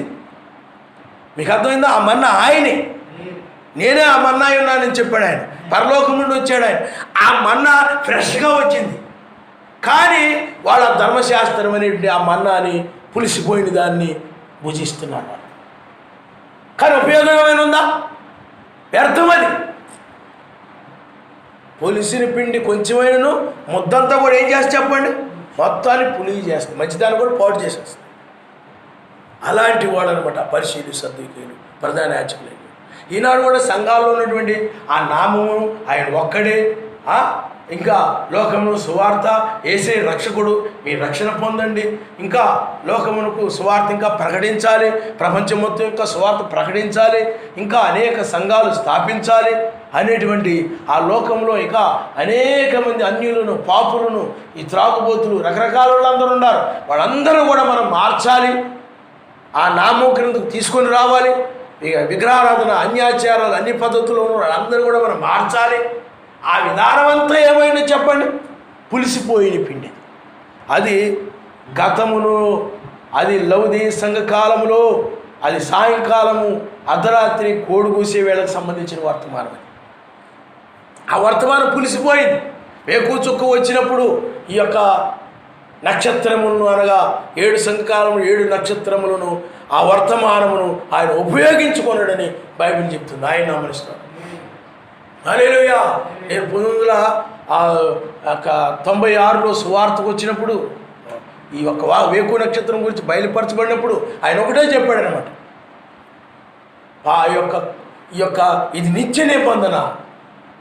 ఈనాడు ఈ వేకు నక్షత్ర వర్తమానము ఇది నిత్యమైనటువంటిది. ఈ వర్తమానంలో ఉన్నవారే నిత్యము ఆయనతో ఉంటారు. నీతి, సమాధాన, పరిశుద్ధాత్మ ఆనందం కలిగిన వారే నిత్యము ఉంటారు. మరి జాన్సన్ గారు, బ్రెన్నాన్ గారు, లేకపోతే 7 సంఘాలు 7 దూతలు అపోస్తులు బోధించింది ఆ వర్తమానము నిన్ను అవిశ్వాసిని నిన్ను విశ్వాసంలో నడిపించింది. ఇది ఉగ్రతుండి రక్షించేటువంటి వర్తమానం. ఇది ఉగ్రతుండి రక్షించేటువంటి వర్తమానం. అయితే ఇక్కడ మీరు గమనించండి, వారు బోధించినటువంటి వర్తమానమునకు అవి మూసివేయబడ్డాయి. అందువల్లనే అది మూసివేయబడింది. ధర్మశాస్త్రం ఎలా మూసివేయబడిందో లోకమునకు ప్రకటించేటువంటి ఆ సువార్త కూడా మూసివేయబడింది. అని క్రొత్త నిబంధన కూడా మూసివేయబడింది. అదే మాట బ్రెన్నాన్ గారు చెప్పడం నేను చాలా సంతోషపడిపోయాను. మీకు అర్థమైందా? ఎందుకంటే అది మూసివేయబడింది, నిత్యమైన తెరవబడింది. అది ఎందుకని? పాపి రక్షించబడడం కోసం. అది ఇదేమో విశ్వాసి అనగా జగత్తు పునాది వేయబడకునిపై గొర్రె పిల్ల జీవ క్రిందలో ఎవరి పేరు ఉన్నాయో వారు రక్షించబడ్డానికి. కాబట్టి ఈ చివరి టైంలో అది మూసివేయబడి ఇది తెరవబడి, అంటే పరిశుద్ధ స్థలం మూసివేయబడి అతి పరిశుద్ధమైన తెరవబడి. అందువల్ల మాది యేసునామ సంఘమేనండి, యేసునామలోనే బాప్తిజం ఇస్తారండి, మేము ఆ సంఘానికి వెళ్ళిపోతున్నామండి, మాకు అదైనా పర్వాలేదు కదండి, యేసునామే కదండి. పనిచేయదు, అది పులిసిపోయిన బోధ. అది మీకు అర్థమైందా? ఆ బోధ పులిసిపోయింది. ఆ యొక్క సువార్త లోకమును ప్రకటించే ఆ సువార్త, ఆ యొక్క వాక్యం ఏమైపోయింది? అది చీకటి గల చోటుని వెలిగించే దీపమంటారు. పాపి హృదయంలో వెలుగుని తీసుకొచ్చే వర్తమానం అది పులిసిపోయింది. ఇప్పుడు కాలాన్ని దగ్గరది మనం భుజించాలి. నిన్నటిది మనం భుజిస్తావా? పాసిపోయిన దాన్ని భుజించు. మరి ఇంతకుముందు ఇంకా ముందున్న దాన్ని మనం భుజిస్తావా? పాసిపోయింది, అది భుజించం. వేడివేడిగా ఫ్రెష్గా నూతనంగా అప్పటికప్పుడు వండినది అప్పటికప్పుడు తయారు చేసిన దాన్ని మనం ఏం చేస్తాం చెప్పండి? భుజిస్తాం. అంటే ఈ దినానికి సంబంధించింది మనం భుజిస్తాం ఏదైనా కానీ. కాబట్టి ఈ దినం యొక్క వాక్యాన్ని నువ్వు భుజిస్తేనే రక్షించబడతావు తప్ప యేసునామమే కదండి, ఆ బైబిల్లో చెప్పేదే కదండి అని నువ్వు ఆ బోధనలు నమ్మితే అది పులిసిపోయిన పిండి, నీవు ఏమాత్రం కూడా రక్షించు. అందుకని ఆటి ఆరాధనలన్నీ కూడా అలాంటి సంఘాల్లో ఇప్పుడు వేకు నక్షత్రం యొక్క బయలుపాటు లేకుండా, ఉదయ నక్షత్రం యొక్క బయలుపాటు లేకుండా, రాకడి యొక్క బయలుపాటు లేకుండా సంఘాల్లో అనేక ఆరాధనలు జరుగుతూ ఉన్నాయి. అసలు వేకు నక్షత్రం అర్థమేమో వాళ్ళకి తెలియదు. నామం గురించి తెలుసు, వాళ్ళకి నామములు బాప్తిజం ఇవ్వాలని తెలుసు, కానీ వాళ్ళు రెండవ రాకడలో వాళ్ళు ఎరగని వారుగా, రెండవ రాకడలో వాళ్ళు లేరు. వేకు నక్షత్రం యొక్క బయలుపాటు, తెల్లవారుజాము యొక్క బయలుపాటు లేదు. ఎందుకు బయలుపాటు లేదనంటే వాళ్ళు సత్యంలో లేరు. ఇప్పుడు జాన్సన్ గారు ఉన్నారనుకోండి, సత్యమును ప్రకటించారు. ఈ రాకడ మనకు వేకు నక్షత్రం బయలుపరచడం ద్వారా ఆయన సత్యము ప్రకటించాడని రుజువు చేయబడుతుంది. ఆయన నామనిస్తాం. బ్రెన్నాన్ గారు సత్యం చెప్పాడని రుజువు చేయబడతాం. ఆ సత్యం చెప్పాడు కాబట్టి దాని తర్వాత వర్తమానం వచ్చింది. అదే మిగతా సంఘాల్లో యేసునామాన్ని గురించి బోధించినప్పటికీ కూడా వాడు ఆ యొక్క బోధించినప్పటికీ కూడా బాప్తిజాలు ఇచ్చినప్పుడు కూడా అపోస్తుల బోధలో లేరు. వాడు అపోస్తుల బోధలో లేరు కాబట్టి ఆ సంఘాల్లో వేకు నక్షత్రం గురించి బయలుపరచబడలేదు. అంటే ఈ బయలుపరచబడిన వాక్యం వాళ్ళ హృదయాలు వెలిగించబడటం లేదు. మీకు అర్థమైందా? ఎందుకు వెలిగించబడటం లేదనంటే అది ఆయన యొక్క ఏర్పాట్లు కూడా లేరు. అందుకని యేసునామం సంఘాల్లో కూడా కల్పిత సిద్ధాంతాలు ఉన్నాయి, కల్పితమైన బోధనలు ఉన్నాయి. నామమున బాప్తిజం ఇచ్చినంత మాత్రాన సత్యమైపోదు. కానీ ఆ బోధ అపోస్తుల బోధ అయి ఉండాలి. అపోస్తులు ఏమి బోధించారు, ఎలా ప్రత్యేకంగా యేసునామం సంఘాలు చాలా సంఘాలు ఇక్కడ ఉన్నాయి, కాకినాడలో కానీ మిగతా ప్రాంతాల్లో ఉన్నాయి. ఆ సంఘాల్లో కూడా యేసునామమును బాప్తిజం ఇచ్చినప్పటికీ మిగతా వాళ్ళగానే క్రిస్మస్ జరుపుతారు, లెంట దినాలు జరుపుతారు, అన్నీ జరుపుతుంటారు. మరి ఎందుకు అలా జరుపుతున్నారమ్మా అంటే అవన్నీ జరపకపోతే వేరే చోట జరుగుతున్నారు, అక్కడికి వెళ్ళిపోతున్నారు విశ్వాసం. పోతే పోని, నువ్వు సత్యం మీద నిలబడు. మీకు అర్థమైందా? నువ్వు సత్యం కోసం నిలబడు. అలాంటి వాళ్ళు ఆయనకు అక్కర్లేదు, ఆయనకు అక్కర్లేనప్పుడు నీకు అక్కర్లేదు. నిజమైన వాళ్ళు వాక్యం చేత వాక్యం కోసం నిలబడతారు తప్ప కల్పితమైన వాటి కోసం, ఆ కల్పితమైనటువంటి ఆ యొక్క ఆరాధనల కోసం పరిగెత్తరు. కాబట్టి ఆ జనాన్ని పోగేసుకోవడానికి, గుంపుగా పోగేసుకోవడానికి వాళ్ళు వేరే చర్చిలకి వెళ్ళిపోకుండా ఉండడం కోసం ఆ చర్చిలో ఏం చేస్తున్నారో తెలుసుకొని, ఈ చర్చిలో ఏం చేస్తున్నారో తెలుసుకొని వాళ్ళలాగా మనవి చేసేద్దామని ఇలాగా చాలామంది యేసునామ సంఘం వాళ్ళు మత్స్యాల సంఘాలలో తీసుకొచ్చి ఆ యేసునామ సంఘాల్లో పెట్టి ఆరాధన చేస్తూ ఉన్నారు. అట్టి ఆరాధన వ్యర్థమైన ఆరాధన. ఇలాంటి వాళ్ళు మృగము కింద ఉన్నారు, మృగం యొక్క ముద్ర కింద ఉన్నారు, పోపు కింద ఉన్నారు. వీళ్ళు పోపు పాలనలోకి వెళ్ళిపోతారు. ఇలాంటి వాళ్ళందరూ కూడా. ఇలాంటి వాళ్ళు వేకు నక్షత్రం యొక్క వర్తమానములు వాళ్ళు నమ్మరు. నువ్వు ఉంటే వేకు నక్షత్రం వర్తమానంలో ఉండాలి. అందుకే వెచ్చగైనను నులివెచ్చగైన లేకుండా ఏమండి వెచ్చగైనను నులివెచ్చగైనను నువ్వు ఉంటే వెచ్చగైనా ఉండు, లేకపోతే నువ్వు నిలువెచ్చగైనా అటు ఇటు ఉంటే సంపూర్ణంగా ఆ వేకు నక్షత్ర వర్తమానంలో ఉండాలి. మిగతా సంఘాలు కూడా యేసునామం బోధిస్తున్నారు కదంటే అది కావాలి ఇది కావాలంటే కుదరదు. అది నాకు వేడిది కావాలి చల్లది కావాలంటే అవ్వదు. కాలానికి తగినటువంటి వాక్యాన్ని అనుసరించాలి తప్ప పులిసిపోయిన దాన్ని నువ్వు అనుసరించు. హల్లెలూయా. కాబట్టి చాలా సంఘాలు ఆదివారం వచ్చేటప్పటికి ఆయన ఆరాధిస్తూ ఉన్నట్టుగా, చాలా ప్రయాసపడుతూ ఉన్నట్టుగా, చాలా గొప్పగా మీకు కనపడవచ్చు. కానీ అవి ఏమాత్రము కూడా నిజమైన ఆరాధనలు కావు. మనుషులు కల్పించిన పద్ధతులు, దైవోపదేశములను బోధించు వ్యర్థమైన ఆరాధన చేస్తూ ఉన్నారు. అలాంటి వారందరూ కూడా ఈ బయలుపాటుని తిరస్కరిస్తారు. వేకు నక్షత్ర వర్తమానాన్ని తిరస్కరిస్తారు. ఇప్పుడు ఉదయ సంఘాలలో మనం తెలియజేస్తున్నాం, మనం పంపిస్తున్నాం. ఎప్పుడైతే ఈ వేకు నక్షత్రం వర్తమానం 1923 జరిగిపోయింది అని ఎప్పుడైతే దీన్ని తిరస్కరించారో అప్పుడు వాళ్ళ మీద 600 ముద్ర వేయబడినట్టు. ఇక అర్థమవుతుందండి. అలాగే వేకు నక్షత్రం క్రీస్తు బెన్యామిన్స్ ఉండారు. వాళ్ళకి మీరు తెలియజేసినప్పుడు వేకు నక్షత్రాల గురించి మీరు చెప్పినప్పుడు అప్పుడు వాళ్ళు దాన్ని తిరస్కరించారనుకోండి. ఎందుకంటే మాకు 1963 కాదు, బ్రహ్నాం గారు అసలు రెండవ రాకడ, బ్రహ్నాం గారే యేసుక్రీస్తు, ఆయనే రెండవ రాకడ, ఇంకే రాకడ లేదు. క్రీస్తు థామస్ అనేవాడు ఏలియా, ఆయనే వధువు అని చెప్పి వేకు నక్షత్ర వర్తమానాన్ని తిరస్కరిస్తున్నాడు. వాడి మీద ఏమైపోయినట్టు చెప్పండి? ముద్ర వేయబడినట్టే, వాళ్ళ మీద ముద్ర వేయబడినట్టే. నేను ఆ రాజ్యం గురించి పోస్ట్ చేశాను అనమాట ఫేస్బుక్లో. కింద వెంటనే కాపీ అని పెట్టాను. అప్పుడు నేను కింద వెంటనే మళ్ళీ కామెంట్ పెట్టాను. నువ్వు దుష్టుడైనటువంటి ఆ థామస్ మాటలను నమ్మి నువ్వు పాడైపోయి, వాడు దుష్టుడైనటువంటి థామస్ అనేవాడు ఆడి సొంత బోధ కాదది, వాడికి బయలుపరచబడింది కాదది. బ్రహ్నాం గారు ఉన్నప్పుడే బ్రహ్నాం గారు క్రీస్తు అని కొంతమంది ప్రకటించారు.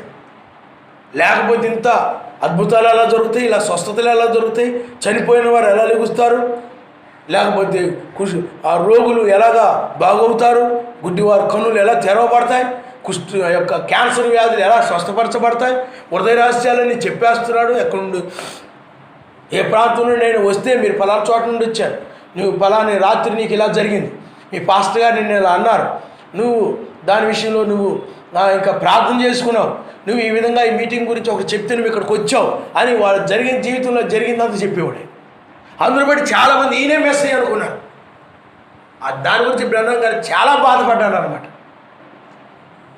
అప్పుడే ఉంది ఆ బాధ. దాన్ని క్రీస్తు థామస్ అనేవాడు బోధించి వాడు అక్కడ కాపీ కొట్టేసి అందరికి బోధిస్తూ ఉంటే ఈ క్రీస్తు బెన్యామిన్స్ ఏమంటారంటే క్రీస్తు థామస్ అనేవాడు చెప్పాడంటే, నేను అదే చెప్పాను, పనిహిమానుడా క్రీస్తు థామస్ చెప్పింది కాదు ఇది. 1900 అనగా బ్రహ్నాం గారు ఉన్నప్పుడే బ్రహ్నాం గారు అనేవారు క్రీస్తు అని ఈడు చెప్పడం కాదు. ఈడు నేను అలా చెప్పి నేను ఏలియానని చెప్పుకున్నాడు. ఈడు ఏమి మాట్లాడలేదు. ఈడు అది అప్పుడు చెప్పింది. ఈడేదో బ్రహ్నాం గారిని క్రీస్తు అని చెప్పినట్టుగా ఏలియా క్రీస్తుని పరిచయం చేసినట్టే ఈ థామస్ అనేవాడు ఈ యొక్క బ్రహ్నాం గారి పరిచయం చేసినట్టు కల్పించారు. ఇది అందుకు బ్రహ్నాం గారు ఏలియా కాదంటున్నారు. బ్రహ్నాం గారు ఏలియా తప్ప మనిషి కుమారుడు కాదు. అది బ్రహ్నాం గారు చెప్పిన కొన్ని సందర్భాలని వీళ్ళు అపార్థం చేసుకున్నారు.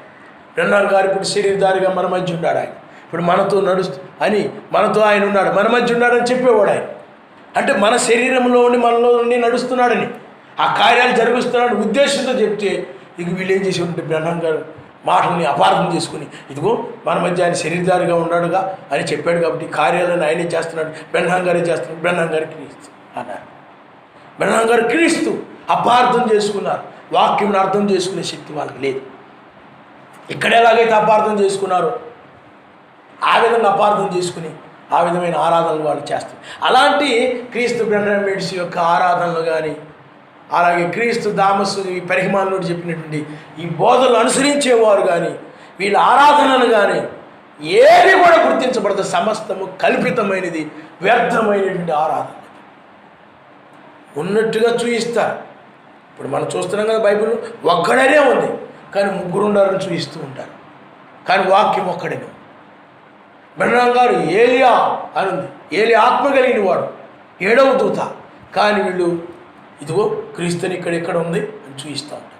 ఈ మతశాఖ సంఘాలు ఎలాగో ఈ పనికిమాలినోళ్ళు కూడా. కాబట్టి ఇది వ్యర్థమైన ఆరాధన, మనుషులు కల్పించిన పద్ధతులు, దైవోపదేశాలు అన్నట్టుగా, సర్వశక్తిమంతుడు బయలుపరిచాడు అన్నట్టుగా వీళ్ళు బోధిస్తూ ఉంటారు. కానీ ఇవేమైనా చెప్పండి, వ్యర్థమైనటువంటి ఆరాధనలు. మరి సతీష్ కుమార్ కావచ్చు, లేకపోతే జాన్ వెస్లీ కావచ్చు, రాజమండ్రి జాన్ వెస్లీ, ఇంకొక వెస్లీ ఎవరు ఉన్నారు, ఇలాంటి వాళ్ళు ఉన్నారు.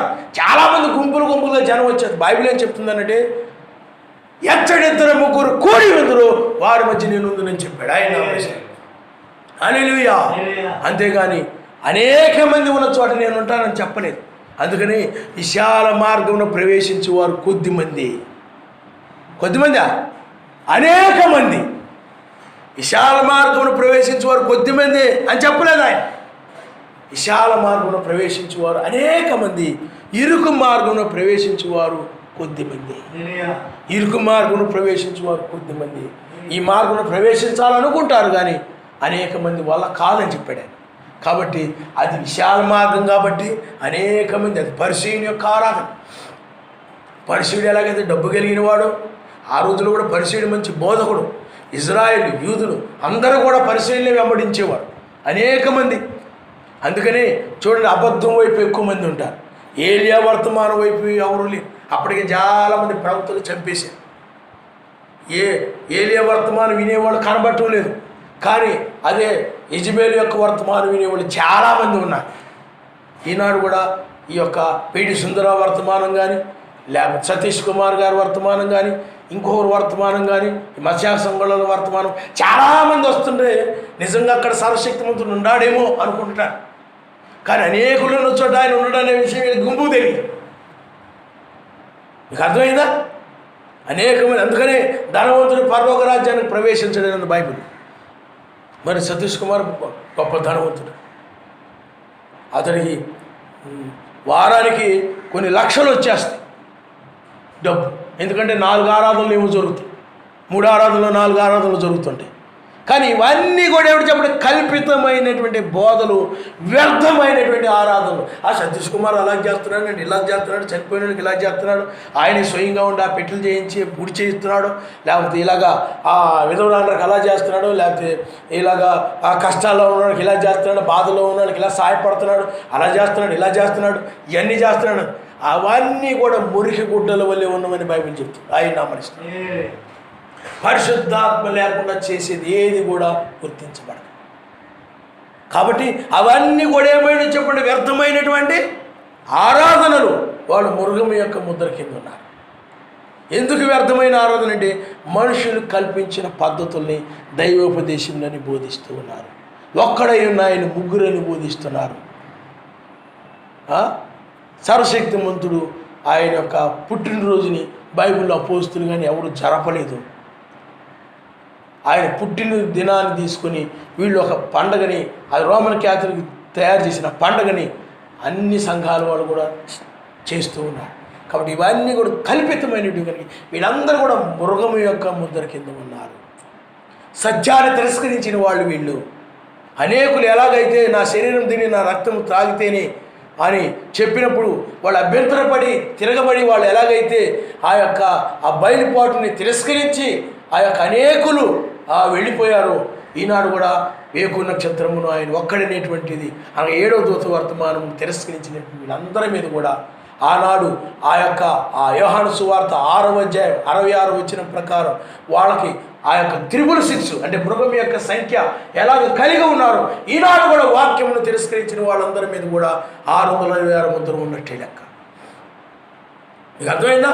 వీళ్ళందరూ కూడా మృగం యొక్క ముద్ర కింద ఉన్నారు. మరి స్త్రీలు బోధిస్తున్నారు, చాలామంది టీవీలో బోధిస్తున్నారు, సంఘాల్లో బోధిస్తున్నారు. వాళ్ళు కూడా పాస్టర్ అని పెట్టుకుంటున్నారు. పాస్టర్ అమ్మని కూడా అంటలేదు, పాస్టర్ అని పెట్టుకున్నారు. పాస్టర్ దెబోరమ్మ, పాస్టర్ మరియమ్మ, లేకపోతే పాస్టర్ శారమ్మ, పాస్టర్ అని పెట్టుకుంటున్నా. బైబిల్లో దానికి ఏమైనా ఆధారం ఉందా? లేదు. వాళ్ళు బైబిల్లో ఎవరైనా స్త్రీని ఎక్కడైనా కానీ బైబిల్లో ఆయన బోధించడానికి అభిషేకించినట్టు ఒక్క స్త్రీని నాకు బైబిల్లో చూపించమని. 12 మంది శిష్యుల్లో కానీ బైబిల్లో మనం చూస్తే 1224 పెద్దలు ఉంటారు. ఆ పెద్దల్లో ఏ స్త్రీ అయినా కానీ ఉందా? ధర్మశాస్త్రము కూడా ఆ విధంగా బోధించకూడదు, అధికారం చేయకూడదు అని చెప్తుందని ఆ యొక్క పౌలు గారు చెప్పారు. కాబట్టి మరి పాత నిబంధనలో కూడా ఎక్కడ ఒక స్త్రీని ఆయన బోధించడం కోసం ఎక్కడ కూడా ఆయన అభిషేకించలేదు. ఫలాని స్త్రీ వెళ్ళి నువ్వు అభిషేకించు, ఆవిడ సువార్త ప్రకటిస్తే, లేకపోతే ఫలాని స్త్రీ మీద కదుగా ఆమె యొక్క వెలుగు వచ్చిందంట, లేకపోతే సూర్యుని యొక్క వెలుగు వచ్చిందంట, లేకపోతే ఆ వెలుగు వచ్చిందంట, ఆవిడ పాస్టర్ అయిపోయింది, చాలా సూపర్గా బోధించేస్తుంది.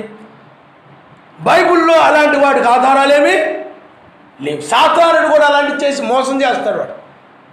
బైబిల్లో ఎక్కడైనా అలాగా బోధించడం కోసం అవి వెలుగునిచ్చి ఆయన అభిషేకించినట్టు బైబిల్ ఆధారాలు ఉన్నాయా? లేదు. బెన్హాం గారు చెప్పారంటే దెబోరా వీళ్ళు అవి రాజకీయ సంబంధమైనవి తప్ప సంఘంలోనికి సంబంధించినవి కావివి. వాళ్ళు ప్రవచించారు. ఆ న్యాయాధిపతుల గ్రంథంలో, లేకపోతే ఆ మిరియాము, వీళ్ళందరి గురించి మనం చూస్తూ ఉంటాం. ఇప్పుడు దెబోరా గురించి మనం చూసినట్లయితే అక్కడ ఆ దెబోరా సర్వశక్తిమంతుడు ఇక్కడ సేవ చేయడానికి ఒక సంఘం కట్టి దాన్ని బోధించడానికి, దాన్ని నడిపించడానికి, ఆవిడ ద్వారా పరలోకం తీసుకెళ్ళడానికి అక్కడ ఎలాంటివి ఏమీ లేవు. మీకు అర్థమైందా? అది బైబిల్లో అధికారం చేయకూడదు, ఉపదేశించకూడదు అని చెప్పిన ఆయన మరలా నువ్వు అధికారం చెయ్యి, ఉపదేశించని కళలో మరలా ఆయన చెప్పడానికి 2 నాలుగులు కలిగినోడు కాదు ఆయన. నీకు ఏదైనా కళ వచ్చిందంటే అది వాక్యానికి సరిపోవాలి. ఏదైనా దర్శనం వచ్చిందంటే వాక్యానికి సరిపోవాలి. వాక్యానికి సరిపోకపోతే అది తప్పు అవుతుంది. మరి అధికారం చేయకూడదు, ఉపదేశించకూడదు అని చెప్పాడు. మరి నేను ఉపదేశించ అధికారం చేయమని నాకు కళ వచ్చింది అని చెప్పామనంటే మరి వాక్యానికి సరిపోవట్లేదు. వాక్యానికి సరిపోనప్పుడు అది తప్పుడు బోధయ్యాడు. కాబట్టి దెబోరా కానీ వీళ్ళందరూ కూడా ఆనాడు సంఘం వెలుపల వాళ్ళ రాజకీయ సంబంధంగా ఆ రోజుల్లో ఏదో చేశారే తప్ప వాళ్ళు సంఘాలు కట్టి వాళ్ళు స్వార్థ ఏం ప్రకటించలేదు. అందుకని ఈ టీవీలో బోధించే వాళ్ళని చూసి యేసునామ సంఘంలో ఉన్న స్త్రీలు కూడా వాళ్ళలాగా బోధించాలని, వాళ్ళలాగా ప్రకటించాలని, వాళ్ళలాగా పాస్టర్లు నేర్పించుకోవాలని వీళ్ళు కూడా ఏమైపోయారంటే బోధించడం ఆరంభించారు. వీళ్ళు కూడా బోధిస్తున్నారు. ఇవన్నీ ఎందుకు చెప్తున్నానంటే వీళ్ళు బోధించే బోధలు కానీ ఆ మర్మాలని ఈ మర్మాలని చెప్పి రకరకాల యొక్క అబద్ధ మర్మాలని చెప్పి రకరకాలుగా చేసినప్పటికీ కూడా, ఆరాధించినప్పటికీ కూడా, శ్రమపడి వాళ్ళు సువార్త ప్రకటించినప్పుడు కూడా స్త్రీలు బోధించే బోధలు కానీ, వాళ్ళ ఆరాధన కానీ, వాళ్ళ పాటలు కానీ, ఆ సంఘము కానీ, ఆ బోధ వినేవారు కానీ అదంతా కూడా వ్యర్థము. అది అట్టి పరిస్థితుల్లోనూ కూడా అలాంటి వారు పరలోక రాజ్యానికి రారని బైబిల్ చెప్తారు. అది వాక్య వ్యతిరేకం. అది వాళ్ళు కల్పించుకున్నారు. ఆ విధంగా ఎద్దుని యెహోవా అని పిలిచారు. ఎద్దుని ఏం చేశారంటే యెహోవా, యావే అన్నారు ఇశ్రాయేలు. దానికి ఆ పేరు పెట్టారు. ఎందుకంటే మోషే ఏమయ్యాడు ఏంటో, మోషే సీనాయి పర్వతం మీదకి వెళ్ళాడు. మోషే కనబడకపోయేటప్పటికి మనం నడిపించడానికి ఒకటి కావాలని అప్పుడు మోషే మీద నమ్మకం లేక అవిశ్వాసంతో, అపనమ్మకంతో వీళ్ళకి వీళ్ళే ఎద్దును అందరి దగ్గర బంగారం తీసుకొని ఒక ఎద్దును తయారు చేసుకొని దానికి యావి అని పేరు. కానీ ఆ ఎద్దు ఎక్కడ చెప్పండి? అది ఐగుప్తు సంబంధమైన ఆరాధన, అది ఐగుప్తు సంబంధమైన విగ్రహం. అది ఈనాడు కూడా త్రిత్వం అనేటువంటిది ఎక్కడ చెప్పండి? అన్యులలో ఉన్నది. అది వాళ్ళ విశ్వాసం. అది ముగ్గురు దేవుళ్ళని వాళ్ళు నమ్ముతారు.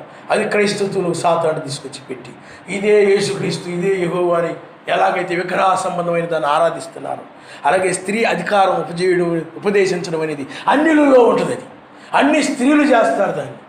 అన్ని స్త్రీలు మరి దేవతలు ఆ విధంగా ఉంటారు. మనం చూసినట్లయితే వాళ్ళ యొక్క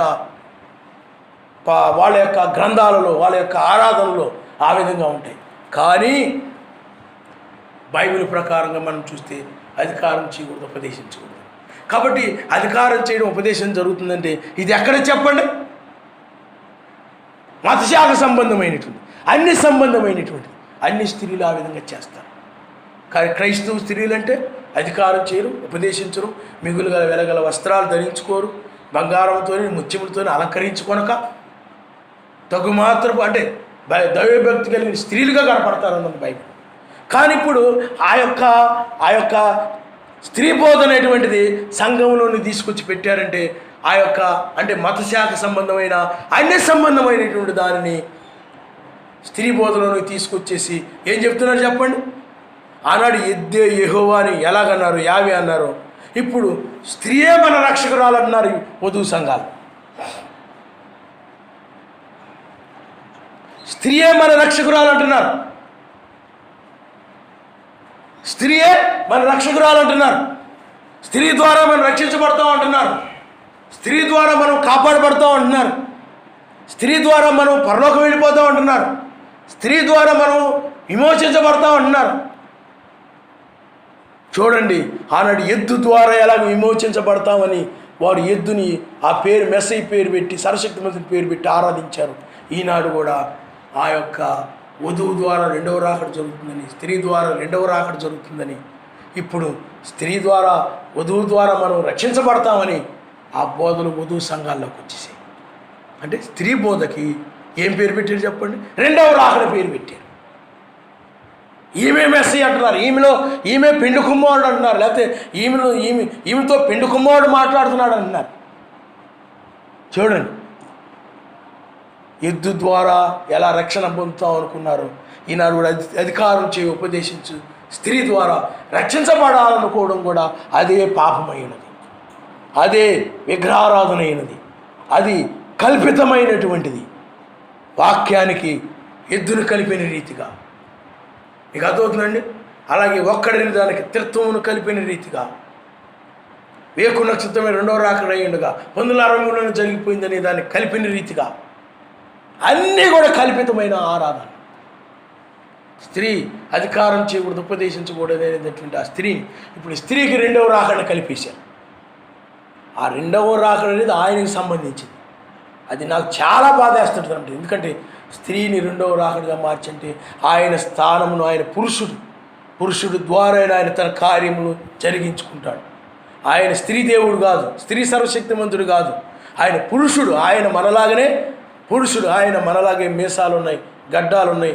ఆయన పురుష సర్వశక్తిమంతుడు ఆయన. మరి స్త్రీ ద్వారా రక్షించబడతారు. థామస్ అనేవాడు స్త్రీ, వీడి ద్వారా రక్షించబడతాం. థామస్ అనేవాడు వధువు సాదృశ్యంగా ఉన్నాడు, వీడి ద్వారా మనం రక్షించబడతాం. అంటే ఆయన ఏం చేశారు చెప్పండి? కొజ్జా కింద మార్చేశారు ఆయన. మీకు అర్థమైందా? అంటే చాలామంది మగవాళ్ళు ఏమైపోతున్నారు చెప్పండి? ఆడవాళ్ళ కింద మారిపోతారు. ఇజ్రాయల్ అంటారు వాడు, ఆడవాళ్ళ కింద మారిపోతుంటారు. హార్మోన్స్ ప్రభావం వల్ల వాళ్ళు మగవాళ్ళుగా ఉన్న వాళ్ళు కాస్త ఆడవాళ్ళు అనడం, ఆడవాళ్ళ మాట్లాడడం అలా చేస్తారు. మెస్సయ్య అలాగే స్త్రీలాగా మారిపోలేదు. మీకు అర్థమైందా? మెస్సయ్య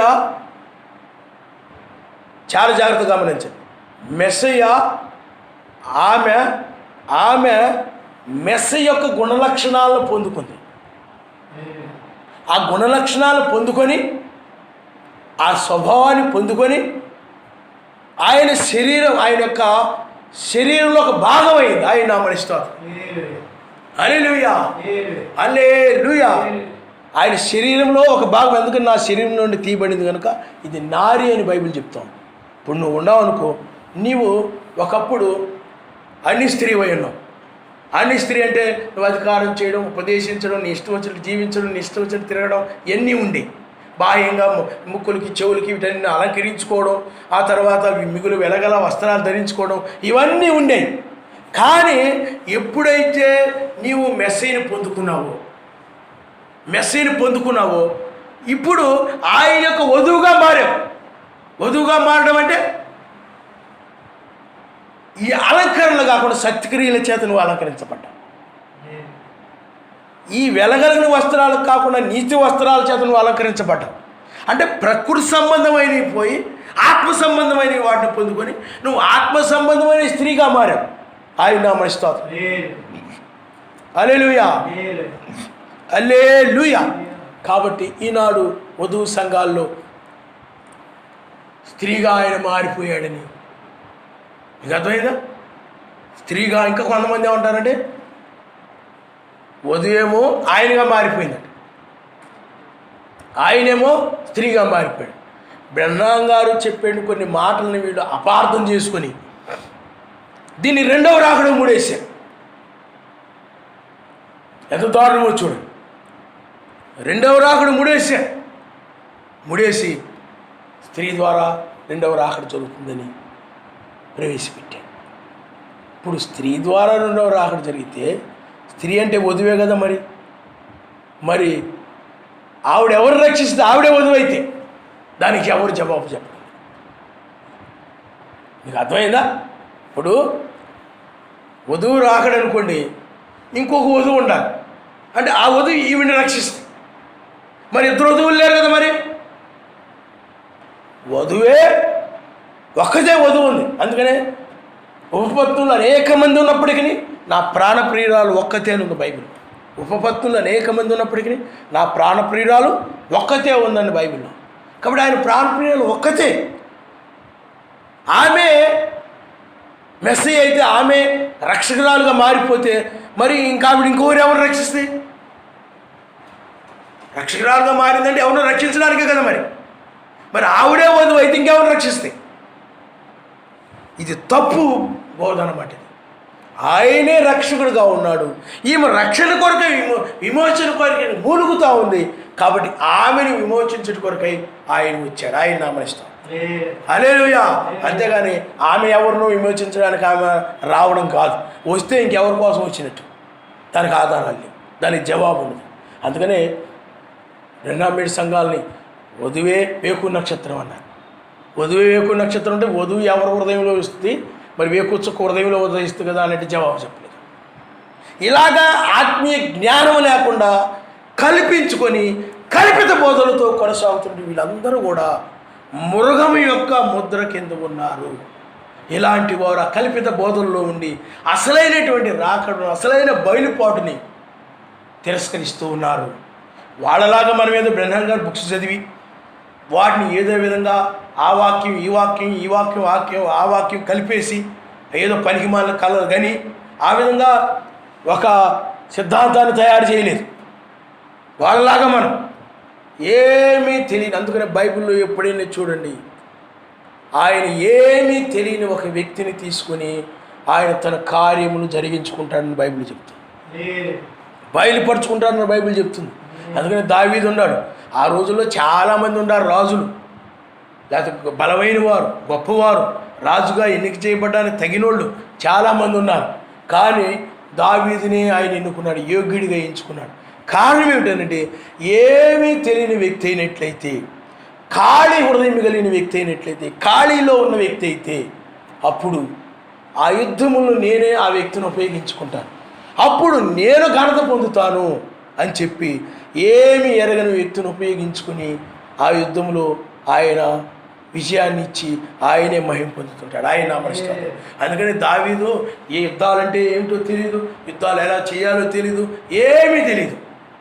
కానీ ఒడిసెలు తీసుకొని నిలబడి తిప్పి వదిలేశాడు. అది వెళ్ళి ఆ యొక్క గొలియాతుకు తగిలింది. అందుకని యుద్ధం జరిగించింది ఆయనే కానీ నేను కాదన్నాడు. అందుకని ఏ సేవకుడైనా కూడా నిజంగా సేవకుడు ఆయన చేత పిలవబడిన వ్యక్తి ఏం చేస్తాడంటే ఖాళీ స్థలంలో నిలబడతాడంటే ఖాళీగా ఉంటాడు, అతనికి ఏమి తెలీదు. అప్పుడు ఆ సర్వశక్తిమంతుడు ఆ కార్యాన్ని జరిగించుకుంటాడు. అది దాన్ని చూస్తాడనమాట. చూస్తాడు కాబట్టి ఇది ఆయన జరిగించిన యుద్ధమే కానీ, ఇది ఆయన వల్ల జరుగుతున్నదే కానీ, ఇది నా వల్ల కాదు, ఇది నేను చేయలేదని, ఇది ఆయన మహిమ ఆయనకే తప్ప మనకు కాదు, నాకు కాదు, ఆయనకు కాదని చెప్తాడు. ఆయన నామనిస్తాడు. హల్లెలూయా. అదే అన్నీ తెలిసిన వ్యక్తిని ఉపయోగించుకున్నాడు అనుకోండి, అప్పుడు ఆ వ్యక్తికి ఏమొస్తుందంటే అతిశయం వచ్చేస్తుంది. నాకు ఆ జ్ఞానం, ఈ జ్ఞానం ఉండడం వల్లే నేను ఇదంతా చేశాను, ఇదంతా చేయగలిగాను, ఇదంతా నడిపించగలిగాను, ఇది నా వల్ల అయింది అని చెప్పుకుంటాడు. ఈ యుద్ధంలో నా కండబలం వల్ల, నేను ఇంతకుముందు బాగా ట్రైనింగ్ పొందడం వల్ల, ఆ ట్రైనింగ్ వల్ల నాకు ఆ ట్రైనింగ్ ఇప్పుడు బాగా ఉపయోగపడింది, ఆ ట్రైనింగ్ వల్లే నేను ఈ యుద్ధాల్లో విజయం పొందాను అని ఆ యొక్క అన్ని ఎరిగిన వ్యక్తిని తీసుకున్నట్లయితే అతని యొక్క తనను గురించి తాను మహిమ పొందుకుంటాడు. అందుకని ఈనాడు చాలామంది బ్రహ్మం గారు వర్తమానాలను కల్పించుకొని బోధించుకుంటూ వెళ్ళిపోతూ ఉన్నారు. మేమేదో కనుగొన్నాం అనుకుంటున్నారు వాళ్ళు. అదంతా కూడా కల్పితమైన ఆరాధనలు. సర్వశక్తిమంతుడు ఆరాధనలో లేడు, వారి మధ్య ఆయన లేడు. అక్కడ ఆత్మ లేదు, సత్యము లేదు. ఈ ఆరాధనలన్నీ కూడా వ్యర్థమైనటువంటి సాధారణ ఆరాధనలు. దయ్యం అక్కడ ఆరాధన పొందుతూ ఉన్నది తప్ప సర్వశక్తిమంతుడు ఆరాధన పొందడం లేదు. అట్టి సంఘములలో వాళ్ళు మృతులని బైబిల్ చెప్తుంది.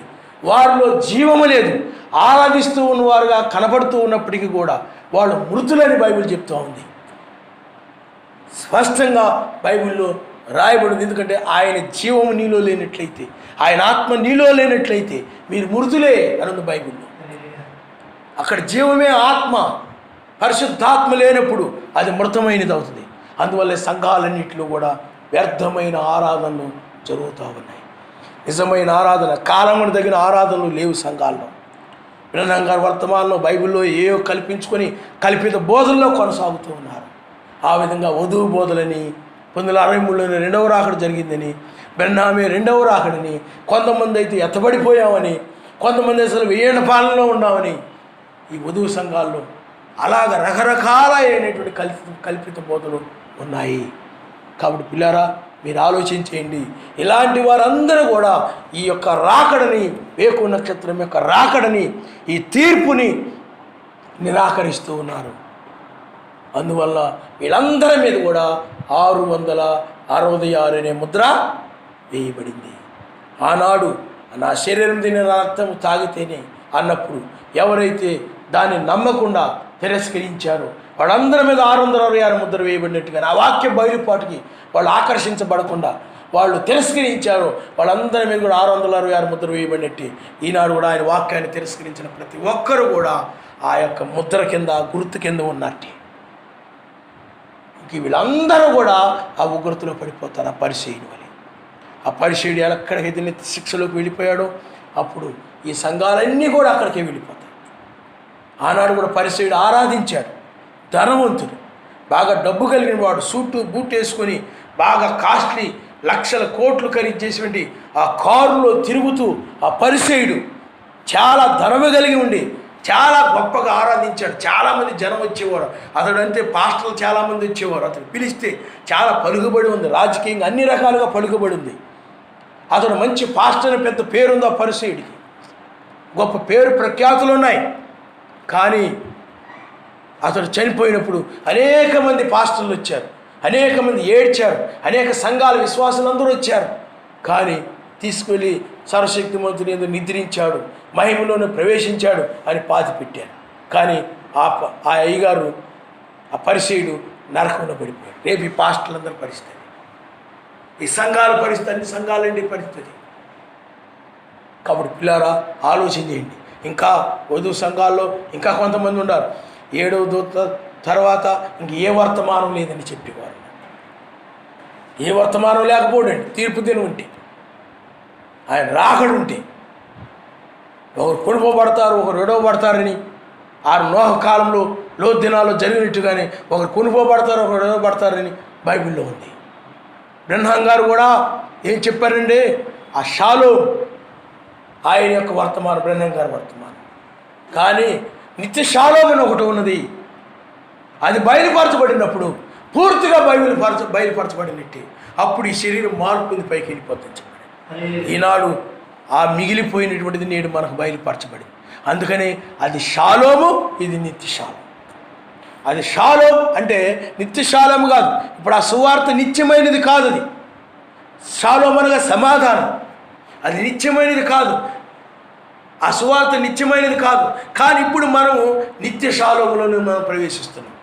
అంటే నిత్యము ఇంకా ఆయనతో సమాధానం కలిగి ఉంటాం. నిత్యము ఆయనతో ఆ రాజ్యంలో సమాధానం కలిగి ఉంటాం.